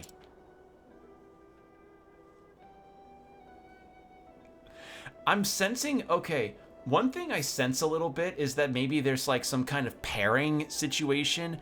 So we've got Agnia and Hikari, Temenos and Throne, and I guess Casti and Particio.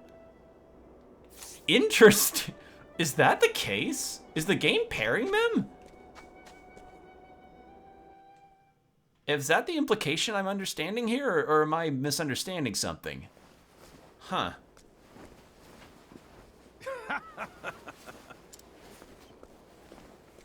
I heard they were injured. Where are they? Ha! None here. Not on our side, anyway. Was there some mistake? Pairing or shipping? A messenger came speaking of wounded. I'm gonna say pairing because of the crossed paths thing, I think, but I could be wrong. Again, I could be wrong. Yeah, they're wounded. Enemies. I planned to really show them what for today, so we set up a little ambush. When what do you know? Huge patch of quicksand appears right as they were marching over. The fools all got swallowed up by the sands. Gulp. Serves them right. I could get used to this. Victory without even drawing my sword.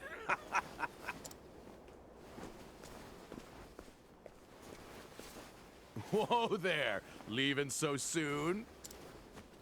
Of course. Those people are in need of my aid, and so to their aid I go. Darn dune worms. Yeah, darn the Looney Tunes quicksand. So yeah, apparently there's like this is a conflict where You think I'll just stand here and let you help our enemies? Apparently there's a conflict of like immigrants that are here and some people viewing them as in their words undesirables. Their words. So, yeah. Let's save.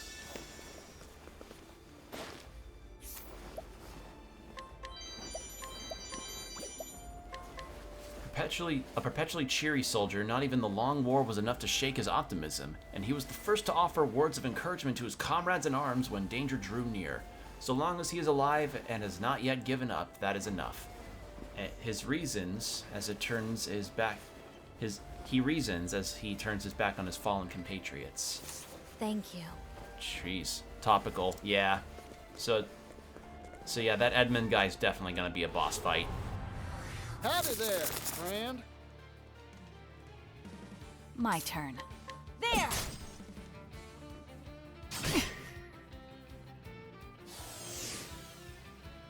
Now then.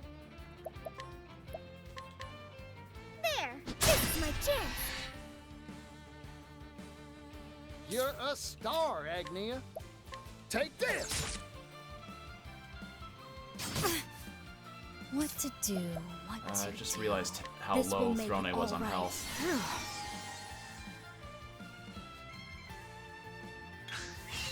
Cleaning time. That's Throne for you.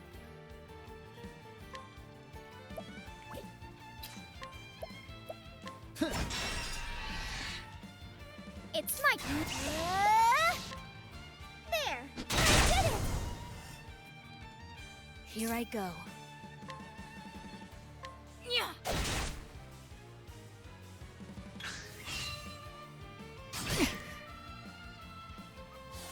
All right. Red. Sorry, but I will. Eat this! All right. Yeah. I'm just getting warm. Well now, these hands. There we go. Forgive me. Okay, so I forgot that this is a danger area, so monsters will appear. Empowering Lychee.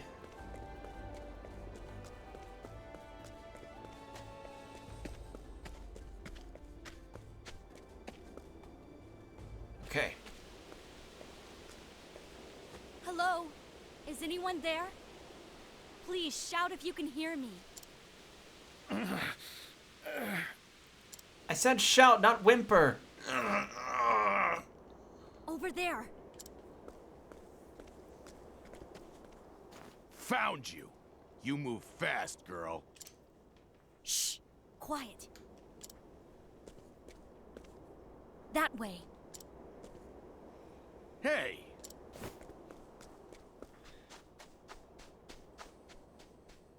Please help me. I can't move. Don't move. I'm coming. It'll be all right. Hurry. before it gets back. Oh. Oh, a monster came through. Stop thrashing. Strange. Everyone here seems terrified. Were they attacked? This isn't good. At this rate, they'll freeze. Freeze? You there. I think this is Yes, supposed to be you. at night. Oops. Bring me kindling. Anything that can make a fire.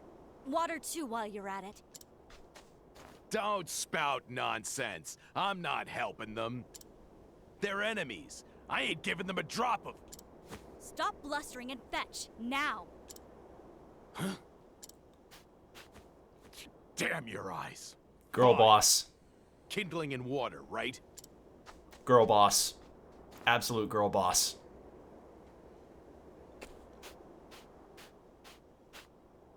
Thank you. These people owe their lives to you. I was like them once. I was a soldier for the other side, living fat off my daily wages. One day, a bunch of outsiders tried to move into our kingdom. Lots of kids. Well, we went in and sent them packing.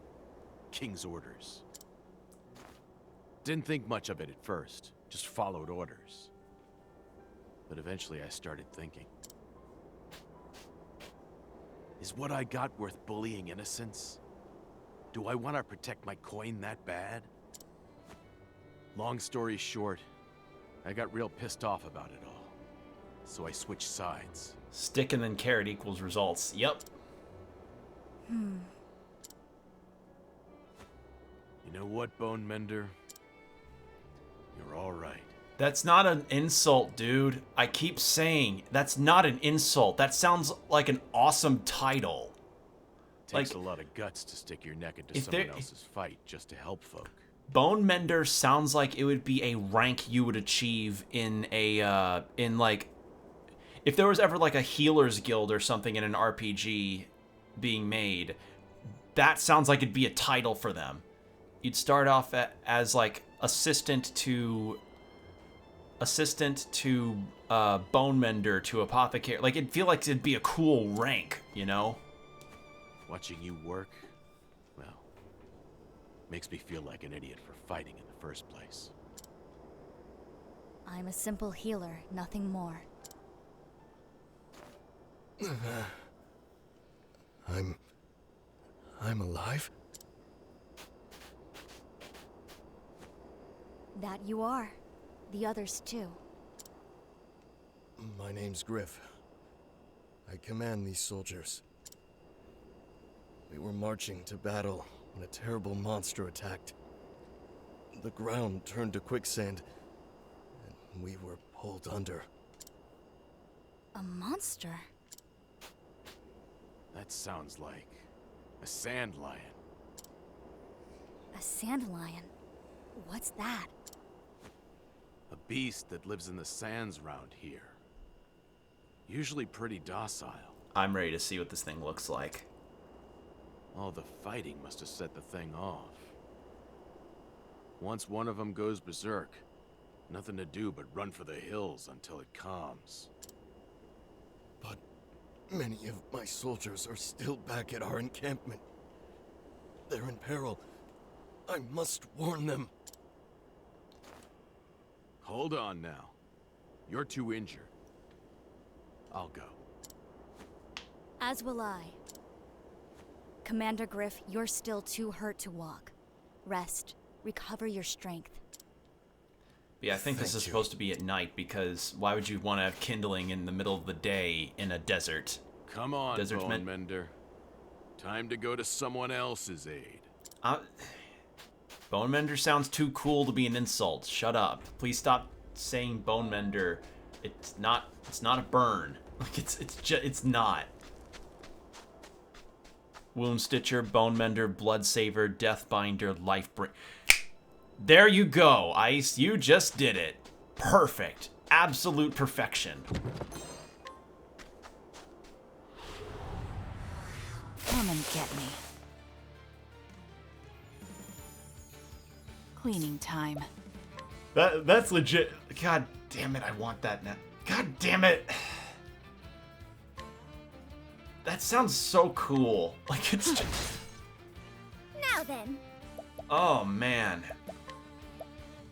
Whirlwind blow. 1, 2. Bring it on. Yeah, you just came up with something really cool there. Hot, ain't it? Here I go. New game, Healer's Guild. Yep. Don't Or overdo it. probably... Or maybe we would just be called Apothecary. Or something. I don't know. Concept idea. It's my turn now. Oh, she's out of MP. Oops. Here I go.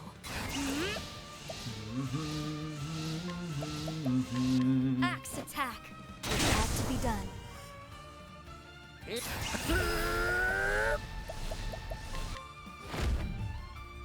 Arrow of fortune. Got you. All in a day's work. I need to check my skills, actually. Hold on. Okay, no, I'm good on skills. But I do need to also give Agnia... Oops. I need to give her a plum, not grapes. There we go. Wait, did I just accidentally use a... Oops.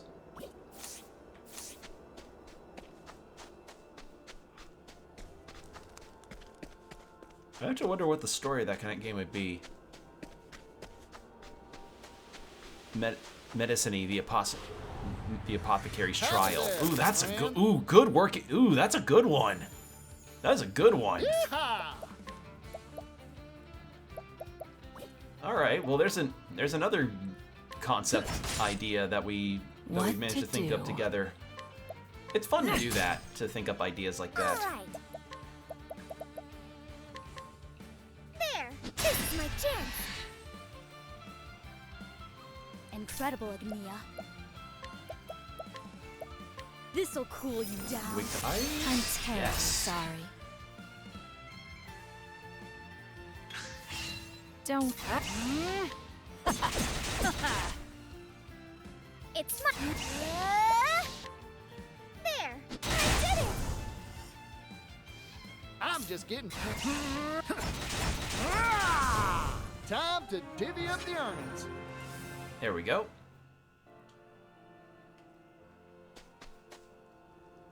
Old campsite. Oh, damn. Damn. Were we too late? There's no one here. I can only pray they weren't caught when the ground gave way. Help me. Hold on, I'm coming.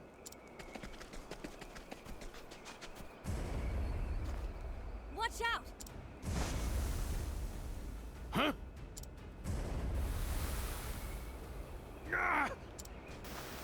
Master Edmund!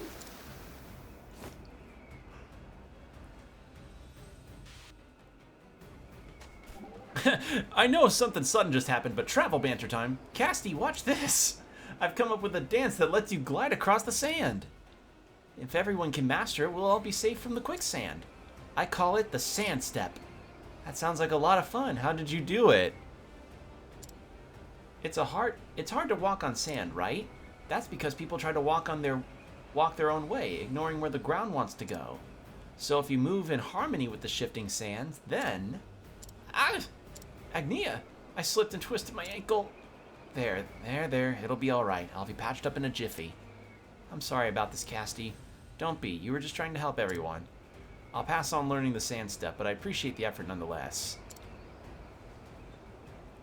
Just like that was a very weird time for a travel banter.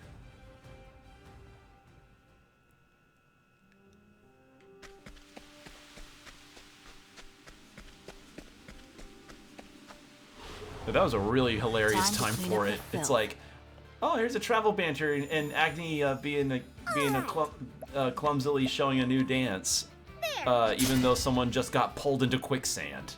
Cleaning time. Here goes. Well now.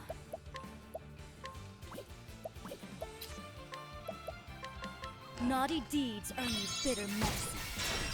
Okay, weak to light. Interesting. What to do? Two people drowning in the sand, the party, learning the two-step. Yep. You ever thought of learning how to square dance? Particio, we're in the middle of... Particio, two men just got swept up into a quicksand, and they might get eaten by a giant monster. Yeah, but learning how to square dance. How's that? Square dancing. You've got talent, Particio. Axe attack.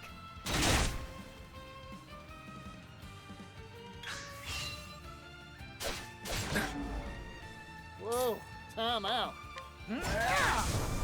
My turn. This ain't about the... Particio, this ain't about them. Ready? Playtime is up. I just thought that timing was just really funny. Time to shine. Yeah. My turn. Now then. Whirlwind blow. I did it. Even if I stumble, I'll get back up. All right.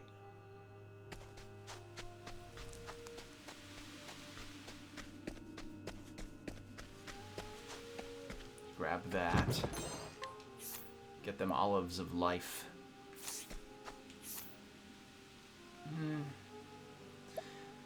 What's their current skill set looking like right now? Like, Throne's is almost completely done. She almost has all that she needs. Unleash a powerful dagger on all foes. Yeah.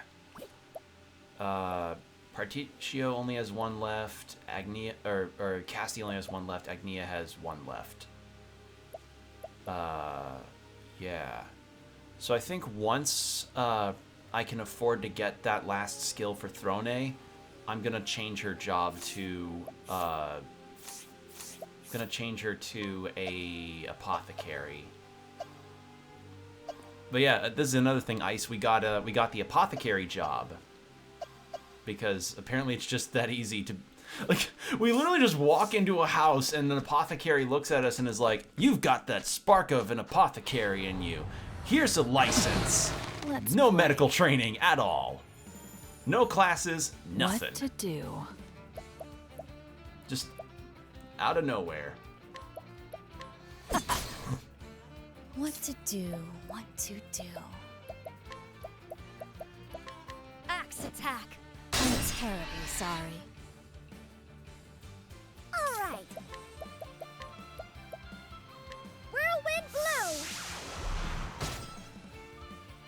Here.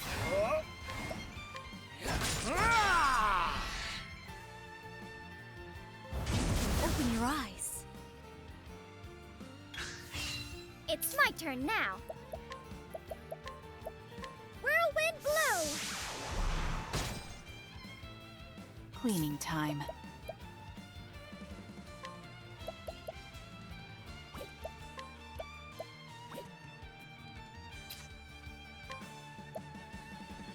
There. Here goes. You've got talent.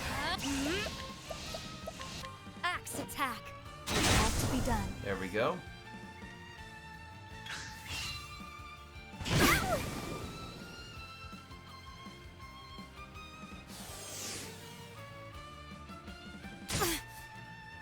Hold it together. Axe attack. I can do whatever I set my mind to. There. Sorry. Not the best, not the cleanest way to have done that, but it works. We're healed as status ailments after each fight too, which helps.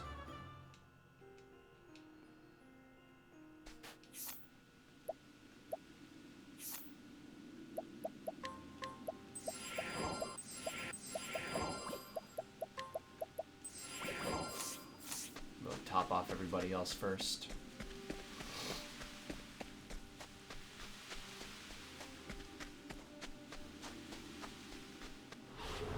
And despite the increased chances of apparently running into an Octopath, I have yet to run into another one again. What to do? There! Time to shine! Whirlwind blow! Yeehaw!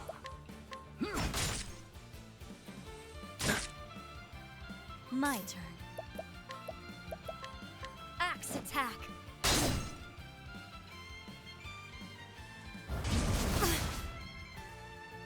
Oh, I just remembered we still have Partitio's Chapter 2 to do. So the crossed paths will probably be like... we'll see. We'll see how it goes. Axe attack. Ready?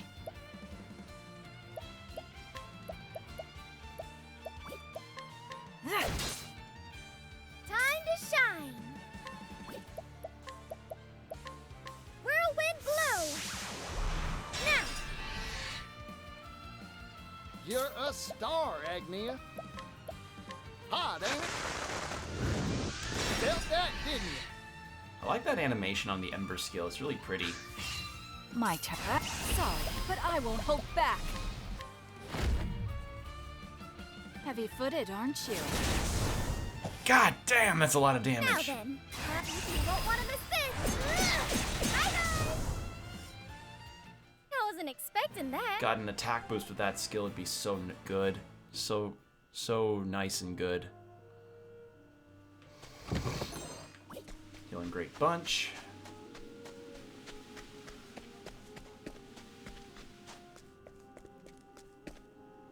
Okay. Are you all right? Somehow. This guy is too. You're barely scratched. That's a relief. Yeah.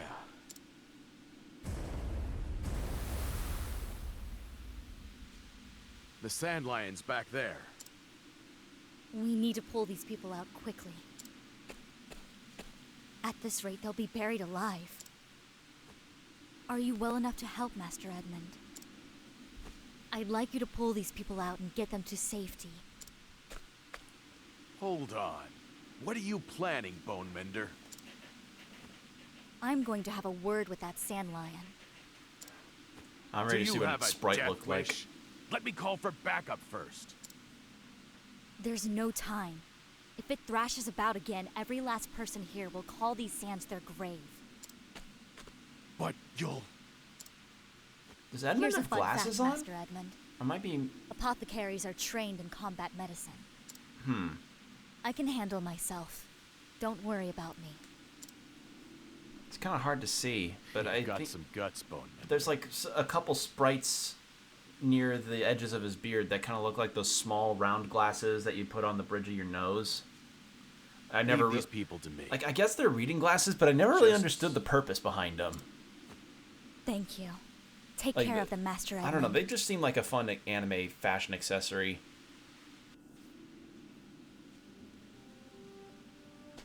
And no travel banter. And no path action. Alright, let's save.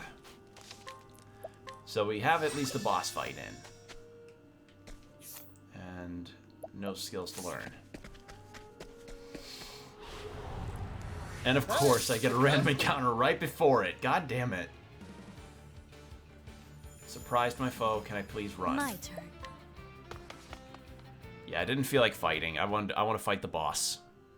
And also, we have been we're closing in on around the 4-hour mark, so I wanted to get this done. This is fun. I'm just getting tired.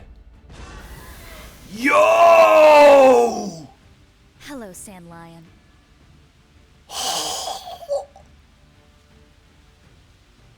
Look at this fucking thing! Oh! I'm sorry I have to do this, but I can't let you run amok any longer. Time for you to take a nap. I'll send you back to your nest. My turn. Lion Ant? Yeah. Fucking look at this thing. So cool. Alright, let's do an HP thief. You weak to daggers? No. Alright. You weak to wind? Whirlwind blow. No. I'm just getting warmed up. You weak to spears? Yes. What to do? What to Probably do? weak to axes too. Ah, Yes. there.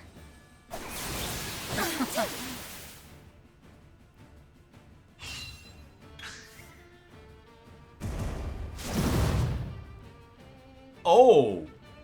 Cleaning time. Okay, that's what that thing can do. This is another good track. Both the boss tracks in this game are just really good.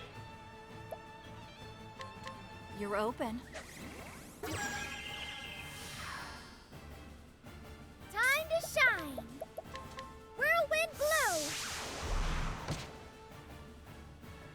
Hold your horses. Probably should have brought an NPC with me. Oh.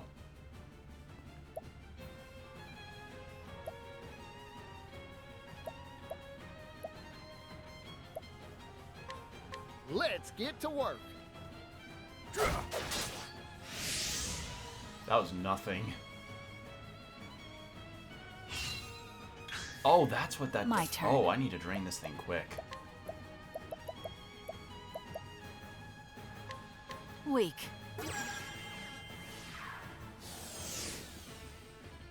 Alright. Yeah, I can do whatever I set my mind to. Oh wait, shit. I completely forgot about the ruinous kick attack. Forgive me. Here. Okay, I was correct in my idea. I thought, like, yeah, breaking the enemy has to get my ally back to me, and I was correct. Now.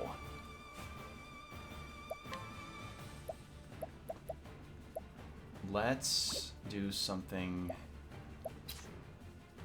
Let's test to see weak to bows. Yeehaw! Let's do it! Arrow of fortune!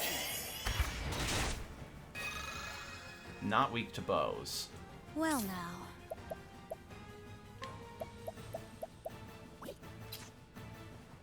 I have a talent for making do. This will teach you. Weak to light, though, which is good to know. It's my turn now. I can do whatever I stick together now.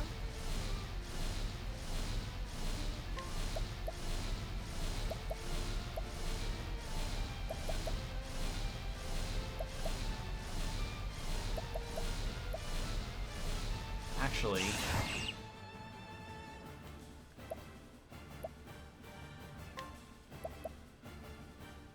Okay, that's not until next turn.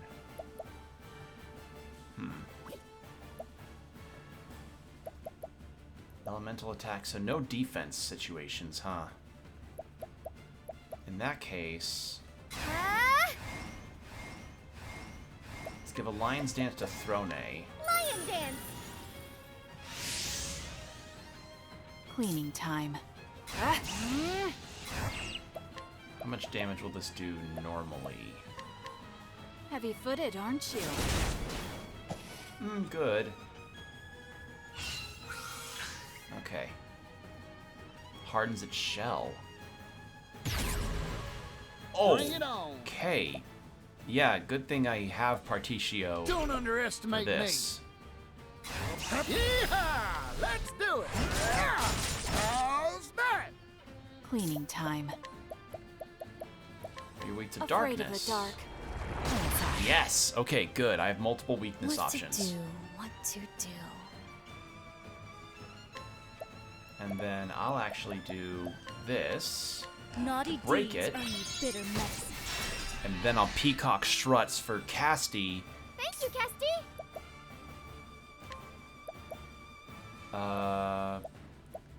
Yeah, Peacock Strut for her. Peacock strut.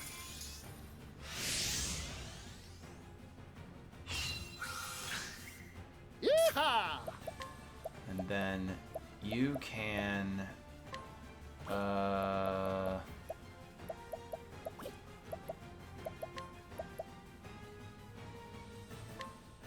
fire? Is fire also good? Fire indeed hot, but not good for that. It's my turn now. What I will do, Together though... now. You won't want to miss this. Lion dance for everyone. Lion dance. What to do? Playtime is over. Let's do As this. swift as a and snake. Then, armor corrosive. You're open. My turn. Sorry, but I won't hold back. Surprise attack. Heavy-footed, aren't you? Chunky damage. Well now, Quiet down, you. this will teach you. Whew. Good damage. Ow. Particio. Afraid of the dark. Throne's out of MP now. Particio.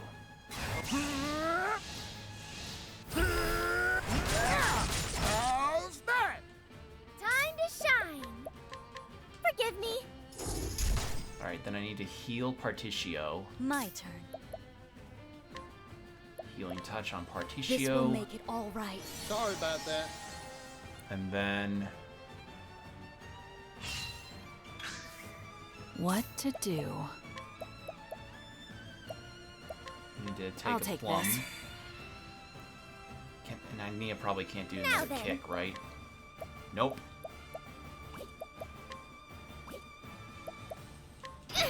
Defend.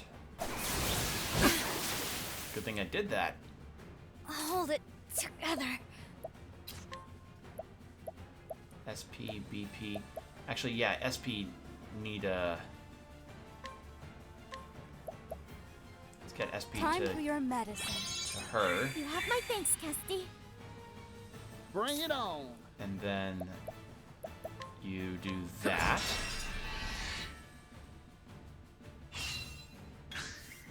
Thanks, Particio. I can do whatever I set my mind to. And then...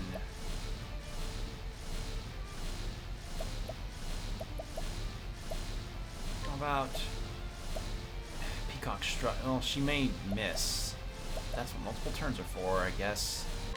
Peacock strut. There. Ready? Sorry, but I won't hold back. Do another surprise attack, because it's good damage. Good damage. Heavy-footed, aren't you? That's chunky.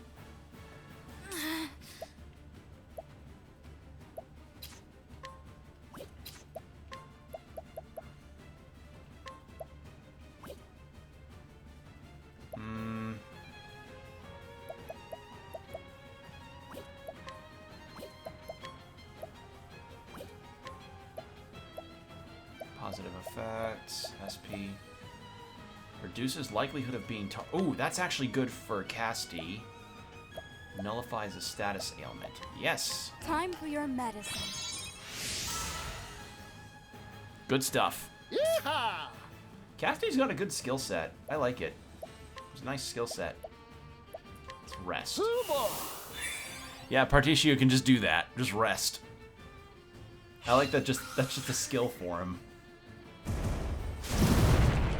Uh-oh.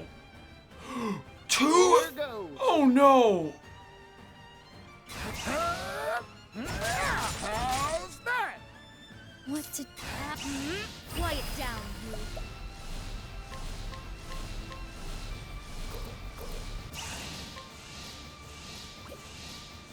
That's 4. Naughty Yep, deeds can do earn that. bitter medicine.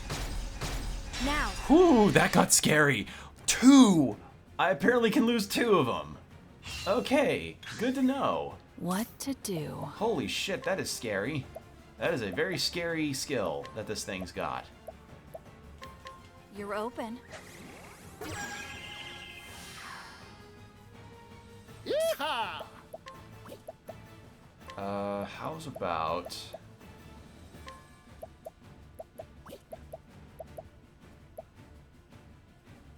Save Arrow of Fortune for a big hit. Let's defend. Bring it on. Now then. And then Dancer's Skill, nothing else really needs it. Just a little, okay? Get her up to the front. Well now. And then...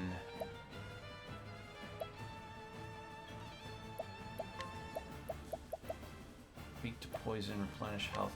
Let's put replenish Slow health and on steady her. now. So now you'll heal gradually.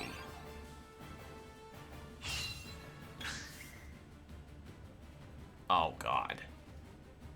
Is it 9 now? God What damn to it. do? Why? Okay. Afraid of the dark. Here goes. My turn.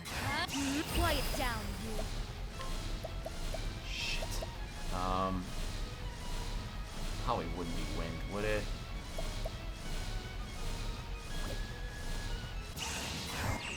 Let's try ice, maybe? This'll cool you down. This will hurt. Yep, okay. I was correct. Time to shine. Forgive me. Please, Particio, let your skill thing come up. Latent power? I'm just getting warmed No? up. Okay. No latent power yet. Ready?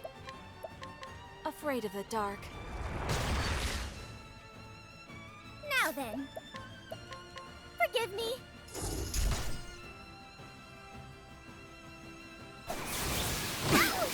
Anyone blinded? No? Cool. Oh, now Particio gets it.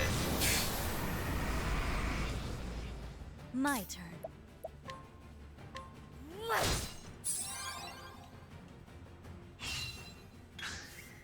What to do? Can I steal? Oh my god, I can steal from it. What can I steal from it? Sorry, but I won't hold back. What will I steal from it? Thanks.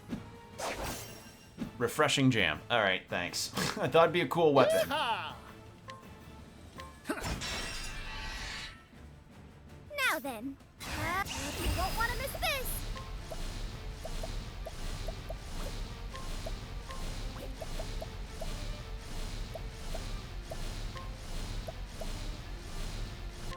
Lion dance. Here I go. No mercy, only pain. Yeah, let's just do regular old. Not a lot of damage, though.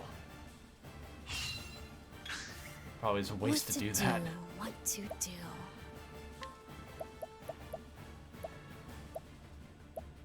Can I...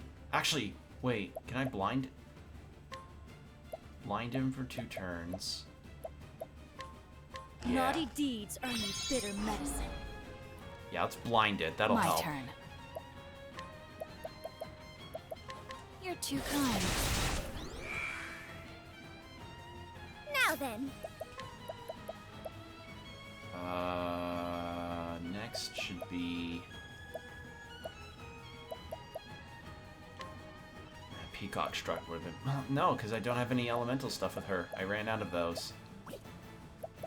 Lion Dance for Particio. Lion dance. Who can then do Arrow of Fortune.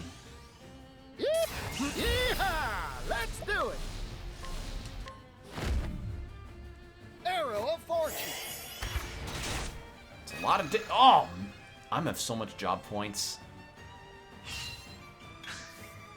I'm gonna have so many job points. Uh-oh. Ready? I have 1 Shadow Soul Stone. Yeah. I have Shadow Soul Stones that could do it. Time to shine. Just sucks that this is the options that I've got Forgive in me. face of all that.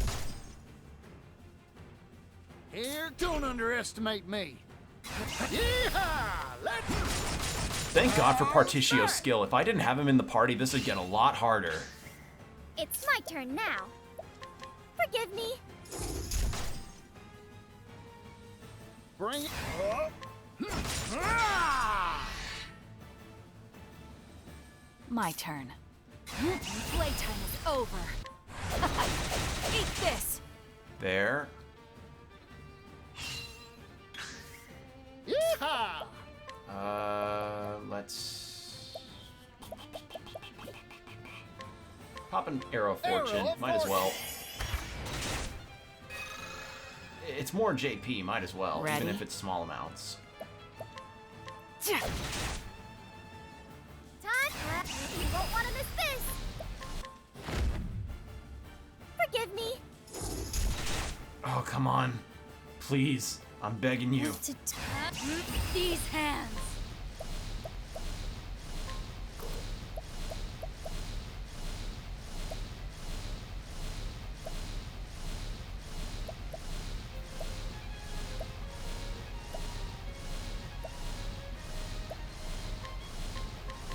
Weeds. This will teach you.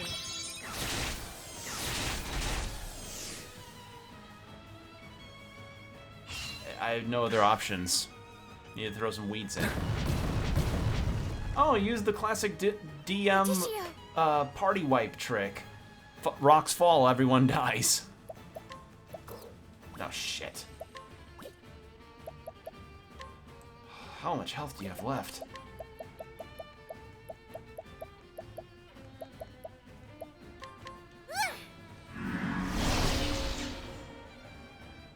Oh, shucks.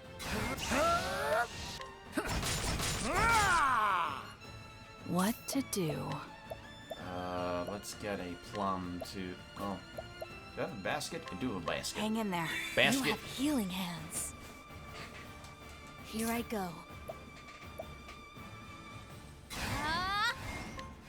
This Heal will up make it Particio. all right. Thank you kindly, Casty. Sorry, I'm kind of sparse on the talking. It's just, gotta focus gamer My mode. turn.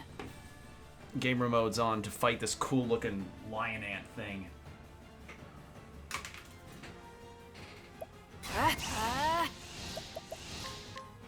Heavy-footed, aren't you? Uh-oh. Ow! Uh-oh. Agnia! Oh, God. This is gonna sting.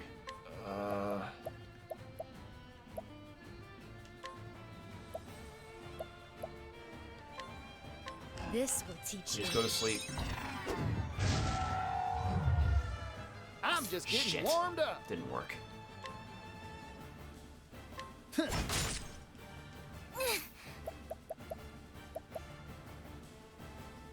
Together now.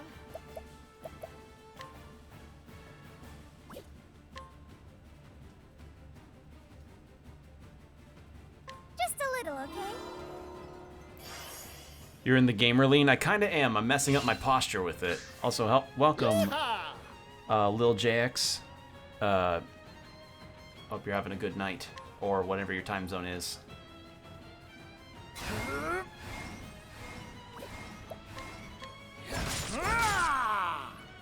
Ready?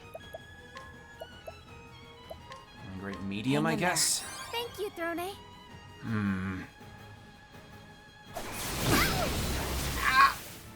Oh! Well now. Okay. Well, good thing 2 armor points left on that, thankfully. Jesus. Okay. Oof. Yeehaw! I got more. Yeehaw! Let's. How's You know, that? Particio's actually fairly strong, Shine.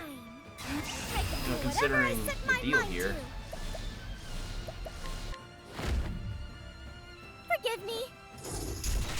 Damn it, come on. Please. What? I'm begging you. Just stay down. Heavy-footed, aren't you? Yes! And so it goes. Whew. That was actually a tough fight. These chapter 2, like, that would have been hard for me if I was at the recommended level. I hope it's learned its lesson. Granted, maybe because my party dynamic wasn't the best, but honestly, that was a tough fight. Really good. The shaking stopped, and the sand seemed to have stabilized. So I didn't kill it. I just made it, We should you know, be go able away. to focus on rescuing those still trapped. Which only leaves the little problem of war to deal with. Ah, yes, the little problem of war. Little next to gigantic lion ant. That was a cool looking boss, though. Like, God, these HD 2D games with their sprite designs have always, like, been impressive. Edmund.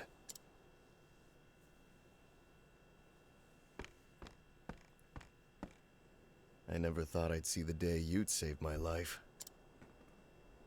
I had thought of outsiders only as Not having a threats. lot of shield break for a boss makes Locusts them that really devoured our difficult. food. Oh yeah, like contributing nothing. Like it's it's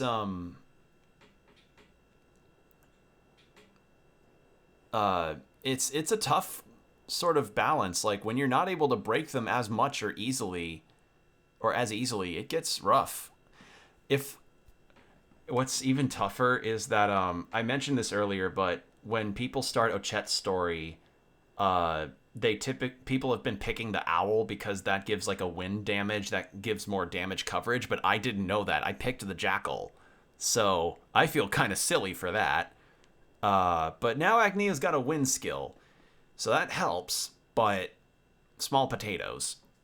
Small potatoes of an oopsie on my part. But at the very least, we managed to beat the fight. If I had Ochet on me, no. If I had Hikari on me, I think I would have done better. I picked Jackal for my first playthrough too. Yeah. I just thought it looked interesting. And plus, jackals are not really shown often in video games. I was badly mistaken.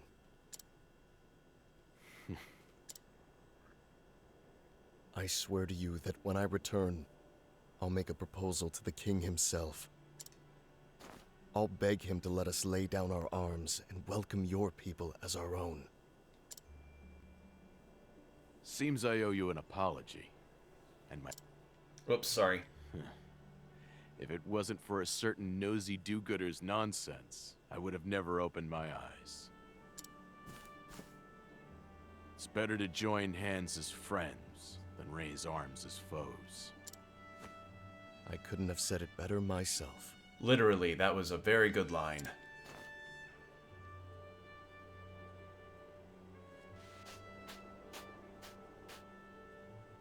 I owe my life to your mercy and your valor. I won't soon forget it. Redemption! Yay! You are one of Air's apothecaries? Yes. I heard they were a gang of scoundrels who murdered the sick under their care. It seems those rumors were greatly exaggerated. You saved the lives of me and my soldiers. On behalf of all of us here, I thank you. I only did what was right. I hear that you've misplaced your memories. Yes, but... A rumor reached my ears not long ago that may interest you. What sort of rumor? It concerned Air's apothecaries. Air's apothecaries. In other words, the association I was a part of. If I speak with him, it may jog loose some memories. Are you ready for another TV glitch looking sequence? One village Air's apothecaries visited saw its residents collapse and die in rapid succession. Those who fled the village and survived reported seeing purple rain pouring out of a strange cloud above the village. Purple Rain? Like the song by Prince? Or the artist formerly known as Prince.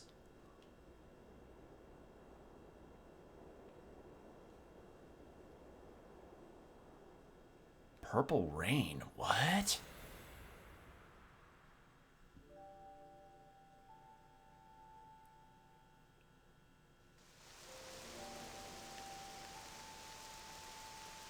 Where am I? An empty village.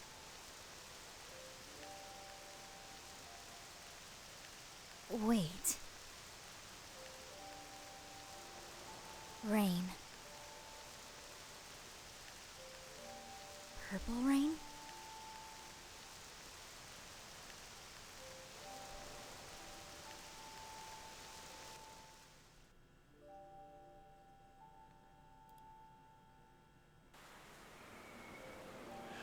Oh. Dead. They're all dead. Dead. Dead. Dead. Rain! Storm! Keep on pouring! Do you understand what you're doing? Another piece of the puzzle, yeah. Of course, Chief. I'm Ah. following our precepts to their logical end. Ah. So a split faction situation. Oh, he's even got the mask. Extending a helping hand to all in need. Isn't that right?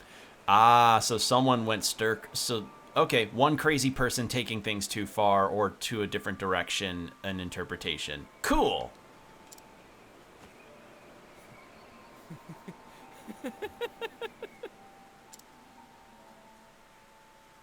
This rain brings salvation. Black Mercy, yeah. Probably like they were impossible to cure, there were too many sick, so the purple From rain the look happened. on your face, it seems you've remembered something. If you'll excuse me, I'll take my leave now. Goodbye, apothecary.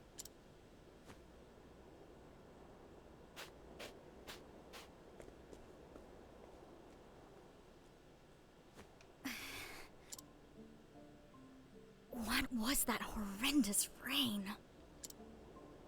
And who was that robed figure?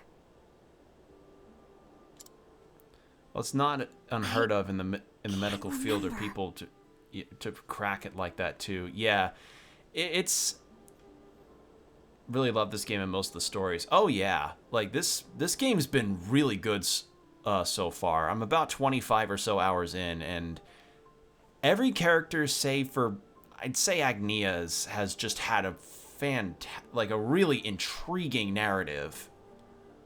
Like. And again, Agnia's is just kind of okay, but so far the top ones have been Casti, Temenos, Oswald. I think those are my top 3. Probably Throne too, but I haven't done her chapter 3 yet of encountering Father. Also, this music and the music in this game has been like, oh, absolutely incredible. Like, I agree. Agni is the only story I don't really care for. It's just so out of place alongside. Yeah, that's the thing. It reminds me a bit of Tessa from Octopath 1, where it's like relatively twee is like relatively like vanilla and like it's like you put a Bluey episode next to an episode of Succession or something. It's just like, whoa. it's just it feels really out of place. Some awful tragedy. And I need to remember. Or no, like for one that's a bit more apt as a or kind of apt, it'd be like putting an episode of Blue's Clues next to an episode of Better Call Saul. It's just like, one of these things is not like the other. One of these things maybe belongs.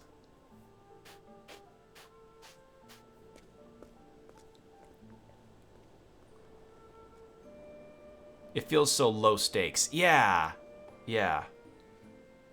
Like, not that low stakes stories are bad. It just, when you compare them to what's happening to Casti or to Temenos or to Throne or to Hikari, it's like it feels like a filler episode of a story. But I like Agnia. as a character. It's just her story's just kind of there.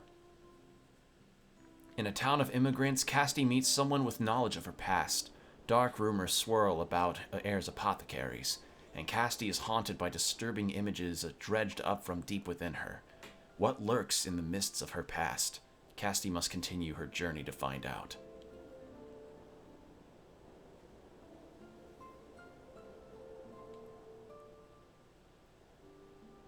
All right. And that is that. And I'm gonna stop here because we have been over 4 hours and I am ready to take a rest. Let me find the save point and then we can close off the stream. All right. Well, hopefully you all enjoyed yourselves. All the characters are amazing. Yeah, I like all the characters a lot. Like, this is a very good cast, I'd say. But yeah, that's going to be it from me for the night. So hopefully you all enjoyed yourselves. The next stream, I'll just make sure to let all of you know on social media when that'll be. More of this will come down the line, but I've kind of thought about changing up my structure a little bit, about maybe streaming this game a bit more, considering how long it is, but we'll kind of see how that goes. LilJX, thank you for the follow. Thank you so much. I appreciate it. Welcome in. So, yeah, just keep an eye out on social media, and I'll just kind of update you all on some ideas with that. But this game I'm thinking of streaming a bit more frequently versus some others I've been playing. I don't know. Like, my stream structure has been kind of like mixing up my games and kind of keeping like a sequential order of what I stream. But I may change things around. Who knows? But we'll cross that bridge when we get to it. In any case, hope you all take care of yourselves, and I'll see you in the next stream. Stay hydrated, keep your postures checked, and yeah, take care.